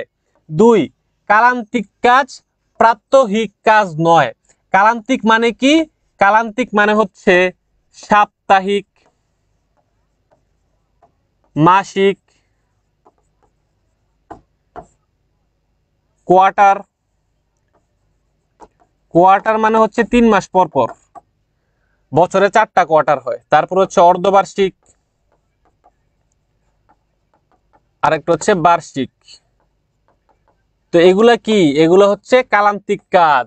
তার মানে নিয়ন্ত্রণটা হয় সাপ্তাহিক ভিত্তিতে করা হবে, নয়তো মাসিক ভিত্তিতে, নয়তো কোয়ার্টারলি, আর নয়তো অর্ধবার্ষিক ভিত্তিতে, আর নয়তো বার্ষিক ভিত্তিতে। প্রতিদিন নিয়ন্ত্রণের কাজ করা হয় না, এই কারণে বলছে নিয়ন্ত্রক একটি কালান্তিক কাজ, প্রাত্যহিক কাজ নয়। নিয়ন্ত্রণ এটি একটি অবিরাম প্রক্রিয়া, এটি একটি কি? অবিরাম প্রক্রিয়া। তার মানে প্রথমে আমি আদর্শ মান কি করব? নির্ধারণ করব। তারপরে আমি বিচ্যুতি বের করব, বিচ্যুতির কারণ বের করব, সংশোধনমূলক ব্যবস্থা নিব, ঠিক আছে, নতুন পরিকল্পনা প্রণয়ন করব, তারপরে আবার আমি আদর্শ মান নির্ণয় করব। এভাবে প্রতি বছর নিয়ন্ত্রণের কাজ 1 বছর থেকে আরেক বছর, এর পরের বছর থেকে এর পরের বছর চলতেই থাকে, চলতেই থাকে। এই কারণে নিয়ন্ত্রণকে বলা হয় একটি অবিরাম প্রক্রিয়া। নিয়ন্ত্রণকে বলা হয় কি? একটি অবিরাম প্রক্রিয়া, ঠিক আছে। সামগ্রিক ব্যাপ্তি। সামগ্রিক ব্যাপ্তি মানে কি? সামগ্রিক ব্যাপ্তি মানে হচ্ছে ব্যবস্থাপনার যে 7টা অঙ্গ আছে, পরিকল্পনা, সংগঠন, কর্মী সংস্থান, নির্দেশনা, তারপরে প্রেষণা, সমন্বয় সাধন, এই 6টা শাখাতেই আমার নিয়ন্ত্রণ কি করে? কাজ করে। এই কারণে নিয়ন্ত্রণের ব্যাপ্তিটা হচ্ছে একটা সামগ্রিক ব্যাপ্তি। তারপরে বলছে পরবর্তী পরিকল্পনার ভিত্তি, এটা অবজেক্টিভে আসে। নিয়ন্ত্রণের পরবর্তী কাজে কি? পরিকল্পনা প্রণয়ন। তাহলে 2025 সালের পরিকল্পনা করার জন্য 2024 সালের নিয়ন্ত্রণ আমার লাগবে। ওই জায়গায় আমি কি কি সংশোধনমূলক ব্যবস্থা নিচ্ছি সেটা আমার জানতে হবে। সেই জিনিসটা জেনে 2025 সালের পরিকল্পনা আমার প্রণয়ন করতে হবে। এই কারণে বলছে পরবর্তী পরিকল্পনার ভিত্তি। ওকে, আচ্ছা, পরে দেখেন এখানে নিয়ন্ত্রণ প্রক্রিয়ার পদক্ষেপ। নিয়ন্ত্রণ প্রক্রিয়ার পদক্ষেপ আছে 5টা। এই 5টা পদক্ষেপ আমার শিখতে হবে, কারণ এই 5টা পদক্ষেপ পরীক্ষাতে প্রশ্নতে আসে। প্রশ্ন করে সরাসরি যে কততম বা কোন পদক্ষেপে কি এটা আছে, নিয়ন্ত্রণের কোন পদক্ষেপে আছে। তাহলে নিয়ন্ত্রণ প্রক্রিয়ার প্রথম পদক্ষেপ হচ্ছে আমার কি? আদর্শ মান কি করা? নির্ধারণ করা। আদর্শ মান কি করা? নির্ধারণ করা। এটা হচ্ছে প্রথম পদক্ষেপ। আদর্শ মান কিভাবে নির্ধারণ করা হয়? উদ্দীপক পরে কিভাবে বুঝবেন।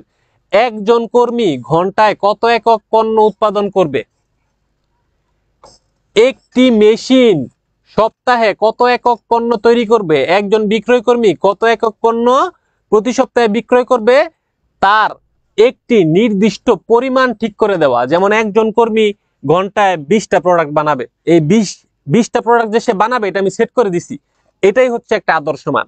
এখন আমি দেখব যে সে ঘন্টার পরে 20টাই উৎপাদন করতে পারছে নাকি 18টা উৎপাদন করছে। আমি তো প্রতিদিনে করব না, আমি 1 সপ্তাহের সর্বনিম্ন 1 সপ্তাহ হিসাবকালের আমি হিসাবটা কি করব।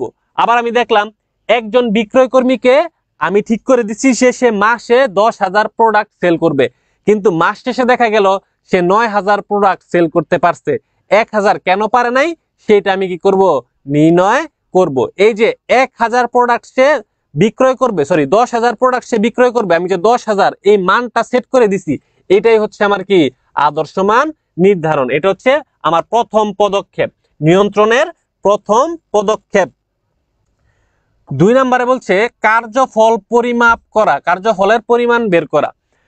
প্রকৃত একক নির্ণয়, এই যে প্রকৃত একক নির্ণয় বা প্রকৃত কাজের পরিমাণ কি করা, নির্ণয় করা। যেমন কত একক তৈরি করতে পেরেছে, কত একক বিক্রয় করতে পেরেছে। আমি মাত্রই বললাম 9000 একক বিক্রি করতে পারছে, সেই জিনিসটা হইতেছে কার্যফল পরিমাণ, কার্যফলের পরিমাণ। ঠিক আছে। 3 নম্বরে বলছে আদর্শ মানের সাথে সম্পাদিত কার্যফলের তুলনা। তাহলে এই যে আমি আদর্শ মান সেট করছিলাম, কত আদর্শ মান সেট করছিলাম আমি 10,000 একক বিক্রি করবে, বিক্রি করছে কত একক, বিক্রি করছে 9000 একক। এই যে 9000 একক বিক্রি করছে, এটা আমি বের করছি কোন কোন পদক্ষেপে, কার্যফলের পদক্ষেপে। এখন আমি কি করব, তুলনা করব। এখন আমি কি করব, তুলনা করব। তুলনা, এই যে তুলনা করে আমি কার্য বিচ্যুতি পাবো অথবা উদ্ধৃত পাবো। প্রকৃত কার্যফল মাইনাস আদর্শ মান। তাহলে প্রকৃত কার্যফল হচ্ছে 9000 মাইনাস আদর্শ মান হচ্ছে কত, 10,000। আমার উত্তর বের হইছে মাইনাস 1000, মাইনাস 1000, উত্তর বের হইছে মাইনাস 1000। তার মানে উত্তর যদি মাইনাসে আসলে বিচ্যুতি হবে, প্লাসে আসলে হবে উদ্ধৃত। তাহলে আমার উত্তর আসছে কিসে, মাইনাসে। তার মানে আমার বিচ্যুতি ঘটছে কত, 1000, মানে 1000 প্রোডাক্ট সে বিক্রয় করতে পারে নাই, বিচ্যুতি হয়েছে 1000। এর পরবর্তী স্টেপ কি, 3 নাম্বার স্টেপে তো আমি বিচ্যুতি বের করলাম। এর পরবর্তী স্টেপ হচ্ছে বিচ্যুতির কারণ নির্ণয় ও মূল্যায়ন করা। এই যে 1000 পণ্য সে কম উৎপাদন করলো, এই কম উৎপাদনের কারণ কি? যদি বিচ্যুতি কম থাকে তাহলে সংশোধনের প্রয়োজন নেই, সতর্ক থাকলে চলে। কিন্তু বিচ্যুতি যদি বেশি হয় তাহলে ভবিষ্যতে যাতে আর এই বিচ্যুতি না হয় সেই কারণে পদক্ষেপ গ্রহণ করতে হয়। 4 নম্বরে আমি এই বিচ্যুতির কারণ বের করব, যে এই যে 1000 প্রোডাক্ট সে বিক্রি করতে পারলো না, এটা সে কেন পারলো না, কোন জিনিসের অভাবে সে 1000 প্রোডাক্ট বিক্রি করতে পারলো না। এটা কি তার যোগ্যতার অভাব, নাকি আমার প্রতিষ্ঠানের কোনো কিছুর অভাব, কিসের কারণে সে বিক্রিটা করতে পারলো না, নাকি প্রোডাকশন হয় নাই, কি হয় না, আসলে সমস্যাটা কোন জায়গায়, সেই সমস্যাটা খুঁজে বের করা হয় বিচ্যুতির কারণ নির্ণয় এই স্টেপে। 5 নাম্বার স্টেপ হচ্ছে সংশোধনমূলক ব্যবস্থা গ্রহণ। এখন আমি দেখলাম যে সে 9000 প্রোডাক্ট বিক্রি করতে পারছে, কারণ উৎপাদনই করা হয়েছে 9000, 10,000 উৎপাদনই করা যায় নাই। তাহলে উৎপাদন বিভাগে আমার কি আছে, সমস্যা আছে। পরবর্তী বছর সেই উৎপাদন বিভাগের সমস্যাটা আমি কি করব, আমার পরিকল্পনার মাধ্যমে সংশোধন করব। বিচ্যুতির কারণ বের করার পর যাতে ভবিষ্যতে এরূপ অবস্থা তৈরি না হয় সেই দিক বিবেচনা রেখে পরবর্তী বছরের পরিকল্পনা কি করতে হবে, গ্রহণ করতে হবে। ক্লিয়ার সবাই? আচ্ছা, তাহলে হচ্ছে আমরা আরেকবার একটু দেখি। প্রথমটা হচ্ছে আদর্শ মান নির্ধারণ, কার্যফল পরিমাপ, তারপরে এই দুইটার ভিতরে কি তুলনা করা, আদর্শ মান আর কার্যফলের তুলনা করা। 4 নাম্বার হচ্ছে বিচ্যুতির কারণ নির্ণয় করা। 5 নাম্বার হচ্ছে সংশোধনমূলক ব্যবস্থা গ্রহণ করা। শেষ। এরপরে বলছে নিয়ন্ত্রণের কৌশল। এইখানে অঙ্ক আছে একটু, নিয়ন্ত্রণের কৌশল। একটা কৌশল হচ্ছে বাজেটীয় কৌশল, একটা কৌশল হচ্ছে বাজেটীয় কৌশল। মনে রাখবেন, মূলত এক কোয়ার্টার মানে হচ্ছে 3 মাস। এক কোয়ার্টার মানে হচ্ছে কি 3 মাস। মূলত এক কোয়ার্টার অর্ধবার্ষিক বা বার্ষিক ভিত্তিতে বাজেট করা হয়, বাজেট করা হয়। তার মানে বাজেট করা হয় হয় 3 মাসের জন্য, অথবা 6 মাসের জন্য, অথবা 12 মাসের জন্য। সকল প্রতিষ্ঠানে সেম নিয়ম, হয় 3 মাসের জন্য করে, অথবা 6 মাসের, অথবা 12 মাসের কি করে, বাজেট করে। যেমন আগামী বছর বিক্রয় 20% বৃদ্ধি করবে, বছর শেষে প্রকৃত বৃদ্ধি নির্ণয় করে বিচ্যুতি থাকলে তা বের করবে ও পদক্ষেপ নিবে, সেটা হইতেছে বাজেটীয় কৌশল। মানে 1 বছরের জন্য টার্গেট নিছে, বছরের শেষে 1 বছর পরেই আমি কি প্রকৃত বৃদ্ধি বা প্রকৃত বিক্রয়ের তুলনা করব, বৃদ্ধি হয়েছে নাকি হ্রাস পাইছে সেটা বছর শেষে দেখবো আমি। হয় বাৎসরিক হবে, নয়তো অর্ধবার্ষিক হবে, নয়তো 3 মাস বা 1 কোয়ার্টার হবে। এইটা আমার মাথায় রাখতে হবে। তাহলে উত্তর হবে কি, উত্তর হবে সেটা বাজেটীয় কৌশল। উত্তর হবে কি, উত্তর হবে বাজেটীয় কৌশল। 2 নম্বরে বলছে সংখ্যাত্মক উপাত্ত বিশ্লেষণ। সংখ্যাত্মক উপাত্ত বিশ্লেষণ বইয়ে অনেকগুলো আছে, এতগুলা পড়া লাগবে না, যেগুলো পরীক্ষায় আসে সেগুলো আমি এখানে আনছি। তাহলে সংখ্যাত্মক উপাত্ত বিশ্লেষণ, বাজেটীয় ছিল 3 মাস, 6 মাস, 12 মাস। সংখ্যাত্মক উপাত্ত বিশ্লেষণ হয় সাপ্তাহিক, অথবা মাসিক ভিত্তিতে, সাপ্তাহিক অথবা মাসিক ভিত্তিতে। যেমন একজন কর্মীর সপ্তাহে, এই যে সপ্তাহে 100 একক উৎপাদন করার কথা, কিন্তু প্রকৃতপক্ষে কত একক উৎপাদন করেছে এই জিনিসটা বের করাই হচ্ছে আমার কোন পদ্ধতি? সংখ্যাত্মক উপাত্ত বিশ্লেষণ। মানে আমি এই যে সংখ্যা দ্বারা 100 একক, এই যে 100 একক সংখ্যা দ্বারা আমি কি করলাম? বিশ্লেষণ করলাম। আর এটা হয় কি? সাপ্তাহিক অথবা মাসিক ভিত্তিতে, সাপ্তাহিক অথবা মাসিক ভিত্তিতে। তাহলে বাজেটীয় কৌশল বুঝলাম, সংখ্যাত্মক উপাত্ত বিশ্লেষণটা আমরা কি করলাম? বুঝলাম। একদম ইজি, মানে ডিফারেন্স গুলো একদম চোখে পড়ার মতো। ওকে, এরপরে এখানে আছে ব্রেক ইভেন বিন্দু, ব্রেক ইভেন বিন্দু, ব্রেক ইভেন বিন্দু বিশ্লেষণ। এই বিন্দুতে লাভ লস সমান হয়, লাভ লস কিছুই হবে না। মানে লাভ লস কি? কিছুই হবে না। হবে কি? লাভ লস হবে কি? প্রতিষ্ঠানের আয় হবে শূন্য, আয় হবে শূন্য। এটা মনে রাখবেন, অবজেক্টিভের জন্য অনেক ইম্পর্টেন্ট। এটা আপনাদের অ্যাকাউন্টিং এ ছিল, কিন্তু আপনাদের শর্ট সিলেবাসে এই অধ্যায়টা ছিল না। অ্যাকাউন্টিং এ ব্রেক ইভেনের, ফিনান্সে ব্রেক ইভেনের সূত্র আছে, কিন্তু এগুলো আপনাদের পড়ানো হয় নাই। ঠিক আছে, যদি পড়তেন এটা পানি ভাত লাগতো। তাহলে ব্রেক ইভেনে জানা যায় একক বিক্রয় করলে লাভ লস, কত একক বিক্রয় করলে লাভ লস কিছুই হবে না। মানে প্রতিষ্ঠানের আয়, নিট লাভ বা নিট আয় শূন্য থাকে ব্রেক ইভেন পয়েন্ট বা ব্রেক ইভেন বিন্দুতে। ক্লিয়ার সবাই? ব্রেক ইভেন কিভাবে বের করা হয়? স্থায়ী খরচকে ভাগ দিব আমি প্রতি একক বিক্রয় মূল্য আর প্রতি একক পরিবর্তনশীল ব্যয় দ্বারা। এই সূত্রটা সহজে একটু বুঝাই দেই। ধরেন আমার প্রতিষ্ঠানের স্থায়ী খরচ 20,000 টাকা। এই খরচটা আমার প্রতিষ্ঠানের করতেই হয়। আমি 100টা প্রোডাক্ট উৎপাদন করলেও 20,000 টাকা খরচ করতে হয়, 500টা প্রোডাক্ট উৎপাদন করলেও 20,000 টাকা আমার খরচ করতে হয়। তাহলে এই 20,000 টাকাকে আমি এখন ভাগ দিব কি দ্বারা? একক প্রতি বিক্রয় মূল্য। ধরেন আমার একটা প্রোডাক্টের বিক্রয় মূল্য 30 টাকা, ধরলাম 50 টাকা। এই যে 50 টাকা আমার একটা প্রোডাক্টের কি মূল্য? বিক্রয় মূল্য। একক প্রতি পরিবর্তনশীল ব্যয়, এক একটা প্রোডাক্ট উৎপাদন করতে আমার খরচ হয় 30 টাকা। এক একটা প্রোডাক্ট উৎপাদন করতে আমার খরচ হয় কত টাকা? আমার খরচ হয় 30 টাকা। একটা প্রোডাক্ট বিক্রয় করি 50 টাকা, একটা প্রোডাক্টে আমার খরচ হয় 20 টাকা। তাহলে প্রতি প্রোডাক্টে আমার লাভ হয় কত টাকা? 20 টাকা লাভ হয়। 50 থেকে 30 বাদ দিলে লাভ থাকে কত টাকা? 20 টাকা লাভ থাকে। এই 50 টাকার ভিতরে কিন্তু এই 30 টাকা অন্তর্ভুক্ত আছে। এই 50 টাকার ভিতরে এই 30 টাকাটা অলরেডি অন্তর্ভুক্ত আছে। এই বিক্রয় মূল্যের ভিতরে আমার ব্যয়টা অন্তর্ভুক্ত আছে, আর 20 টাকা হচ্ছে আমার লাভ। এখন আমার দেখতে হবে 20 টাকা করে করে কয়টা প্রোডাক্টে আমি লাভ করলে আমার 20,000 টাকা কি উঠবে। তাহলে 20,000-কে 20 দ্বারা যদি আমি ভাগ দেই, তাহলে উত্তর হবে কত? উত্তর হবে হচ্ছে আমার 1,000। উত্তর হবে আমার কত? উত্তর হবে আমার 1,000 একক। তার মানে 1,000 প্রোডাক্ট বিক্রি করলে আমার প্রতিষ্ঠানে লাভ লস কিছুই কি হবে না। ঠিক আছে, 1,000 প্রোডাক্ট বিক্রি করলে আমার প্রতিষ্ঠানের লাভ লস কিছুই হবে না। এমন একটা অঙ্ক আমাদের সৃজনশীলে আছে, আমরা করবো একটু পরে। Gantt chart. গ্যান্ট চার্ট কি? সময় নিরীক্ষার আওতায় খুবই ইম্পর্টেন্ট। কোন কাজ কখন শেষ হবে, কোন কাজ এখনো চলতেছে, কোন কাজটা এখনো শেষ হয় নাই, কোন কাজটা এখনো চলতেছে, কোন কাজ শেষ হয়ে গিয়েছে তা রেখাচিত্রের মাধ্যমে জানা যায়। এতে করে ব্যবস্থাপক কাজের গতিবিধির ওপর লক্ষ্য রাখতে পারেন। মানে একটা কাজ কতটুকু শেষ হয়েছে, 50% শেষ হয়ে গেছে নাকি 70% শেষ হয়ে গেছে। আরেকটা কাজ হয়তোবা 20% শেষ হয়েছে, আরেকটা কাজ পুরোপুরি শেষ হয়ে গেছে। এই যে কোন কাজ কখন শেষ হবে, কোন কাজ এখনো রানিং অবস্থায়, চলমান অবস্থায় আছে, কোন কাজ অলরেডি শেষ হয়ে গেছে, এইটা যখন রেখাচিত্রের মাধ্যমে ব্যবস্থাপক জানতে পারে, তখন সেটাকে বলা হয় কি? গ্যান্ট চার্ট কৌশল। শেষেরটা হচ্ছে পার্ট। উদ্দেশ্য অর্জনে যেই কাজ বিরামহীনভাবে বাস্তবায়ন করতে হবে, জাস্ট এতটুকু মনে রাখবেন। উদ্দেশ্য অর্জনে যেই কাজ বিরামহীনভাবে কি বাস্তবায়ন হবে তা চিহ্নিত করে অতিরিক্ত সতর্কতা কি করা? অবলম্বন করা। এটাই হচ্ছে কি? পার্ট। এত ইম্পর্টেন্ট না, গ্যান্ট চার্ট ইম্পর্টেন্ট আর আগের দুইটা ইম্পর্টেন্ট। ওকে, তাহলে আমরা কি কি পড়লাম? আমরা পড়লাম হচ্ছে নিয়ন্ত্রণের বৈশিষ্ট্য। আমরা নিয়ন্ত্রণের বৈশিষ্ট্য পড়ছি কি? অবিরাম প্রক্রিয়া। এটা মনে রাখবেন, অবিরাম প্রক্রিয়া, পরবর্তী পরিকল্পনার ভিত্তি, মান নির্ভর কাজ, কালান্তিক কাজ, প্রাত্যহিক কাজ নয়। এরপরে আমরা পড়ছি কি? এরপরে আমরা পড়ছি হচ্ছে আদর্শ মান নির্ধারণ নিয়ন্ত্রণ প্রক্রিয়ার কি পদক্ষেপ, 5টা পদক্ষেপ। পদক্ষেপ আছে কয়টা? 5টা পদক্ষেপ আছে। কি কি?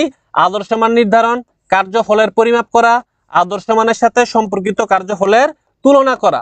এরপরে আছে কি? বিচ্যুতির কারণ নির্ণয়, সংশোধনমূলক ব্যবস্থা গ্রহণ। এরপরে শিখছি আমরা নিয়ন্ত্রণের কৌশল। কি কি কৌশল? বাজেটীয় কৌশল, কিভাবে হয় কোয়ার্টারে, অর্ধবার্ষিক অথবা বার্ষিক ভিত্তিতে। আর সংখ্যাত্মক উপাত্ত বিশ্লেষণ কিভাবে হয় সাপ্তাহিক বা মাসিক ভিত্তিতে। ঠিক আছে। এরপর আমরা পড়ছি কি? আমরা পড়ছি ব্রেক ইভেন বিন্দু বিশ্লেষণ, যেখানে হচ্ছে কি লাভ লস কিছু হয় না, আয় কি হবে? আয় হয় শূন্য, আয় হয় শূন্য, আয় কি হয়? শূন্য হয়। গ্যান্ট চার্ট পড়ছি, এর মেইন কনসেপ্ট কি? কোন কাজ কখন শেষ হবে, কোন কাজ এখনো চলমান, কোন কাজ শেষ হয়ে গিয়েছে, তার রেখাচিত্রের মাধ্যমে ব্যবস্থাপক কি করতে পারে? জানতে পারে, কাজের গতিবিধির উপর লক্ষ্য রাখতে পারে। এতটুকু পারলেই হবে। প্রশ্নতে যাই, দেখেন কি বলছে।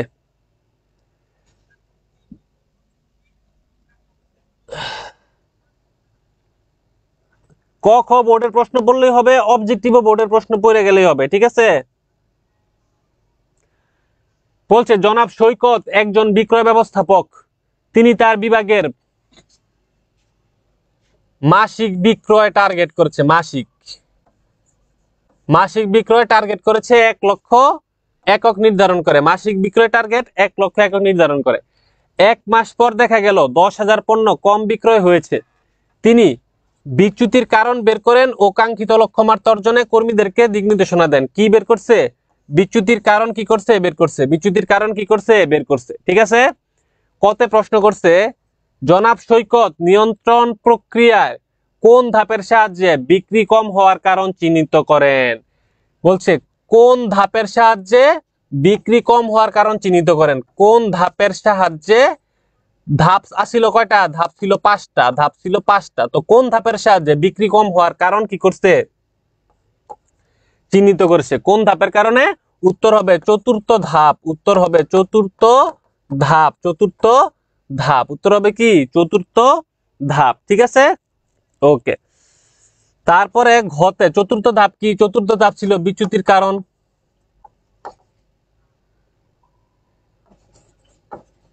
বিচ্যুতির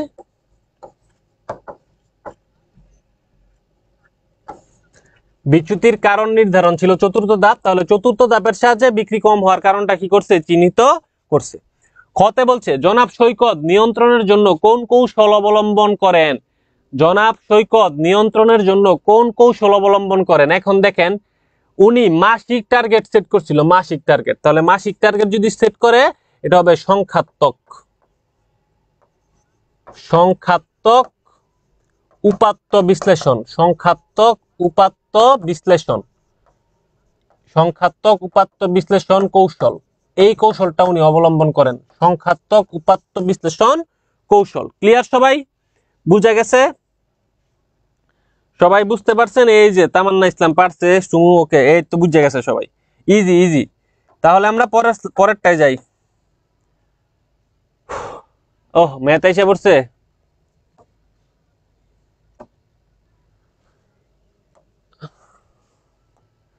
দেখেন কি বলছে এখানে। প্রশ্নটা আগে পড়ি। বলছে লোকসান করতে না চাইলে কর্মীদের সর্বনিম্ন কত একক পণ্য উৎপাদন করতে হবে? লোকসান করতে না চাইলে কর্মীদের সর্বনিম্ন কত একক পণ্য উৎপাদন করতে হবে? মিস্টার শফিকের প্রতিষ্ঠানে কর্মীরা 20 ঘন্টায় 20 একক পণ্য উৎপাদন করে। প্রতিষ্ঠানের স্থায়ী খরচ 2 লক্ষ টাকা। প্রতি একক পণ্যের পরিচালন ব্যয় 20 টাকা, বিক্রয় মূল্য 30 টাকা। শফিক এই বছর 25% বিক্রয় বৃদ্ধির টার্গেট নিয়েছে। বছর শেষে, এই যে বাৎসরিক, বছর শেষে দেখতে পারেন উৎপাদন 15% বৃদ্ধি পেয়েছে। কত প্রশ্ন করছে লোকসান করতে না চাইলে কর্মীদের সর্বনিম্ন কত একক প্রোডাক্ট উৎপাদন করতে হবে? কত একক প্রোডাক্ট উৎপাদন করতে হবে? আমি লিখবো ব্রেক ইভেন বিন্দু সমান সমান উপরে হবে আমার কি স্থায়ী খরচ, আর নিচে হবে কি একক প্রতি বিক্রয় মূল্য মাইনাস একক প্রতি পরিবর্তনশীল ব্যয়।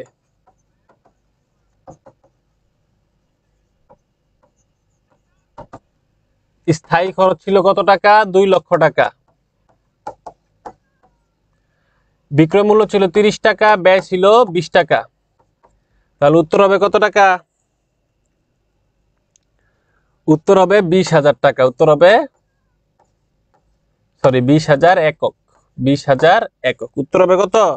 20,000 একক। এই তো যারা 20,000 একক লিখছে তারা হচ্ছে উত্তর রাইট। উত্তর হবে কত? 20,000 একক। উত্তর হবে কত? 20,000 একক। ওকে, তাহলে এর উত্তর কত হবে? এর উত্তর হবে 20,000 একক। 20,000 একক যদি আমি একদম সহজ 20,000 একক যদি আমি কি করি? বিক্রয় করি, আমার লাভ লস কিছুই কি আমার হবে না, লোকসান, প্রতিষ্ঠানের কোনো লোকসান হবে না। হতে প্রশ্ন করছে মিস্টার শফিক নিয়ন্ত্রণের কোন কৌশল অবলম্বন করে? দেখেন উনি বছর শেষে দেখতে পায়, বছর শেষে, ঠিক আছে। আর এখানে বলছে এই বছর, তাহলে বছরের কথা যেহেতু উল্লেখ করছে, এটা হবে কি? বাজেটীয় নিয়ন্ত্রণ। এটা হবে কি? বাজেটীয় নিয়ন্ত্রণ। বাজেটীয় নিয়ন্ত্রণ। বাজেটীয় নিয়ন্ত্রণ। ক্লিয়ার সবাই? বাজেটীয় নিয়ন্ত্রণ। ক্লিয়ার? ওকে, আমাদের লাস্ট সৃজনশীল দেখেন, বলছে প্রমা একটি প্রতিষ্ঠানের উৎপাদন ব্যবস্থাপক।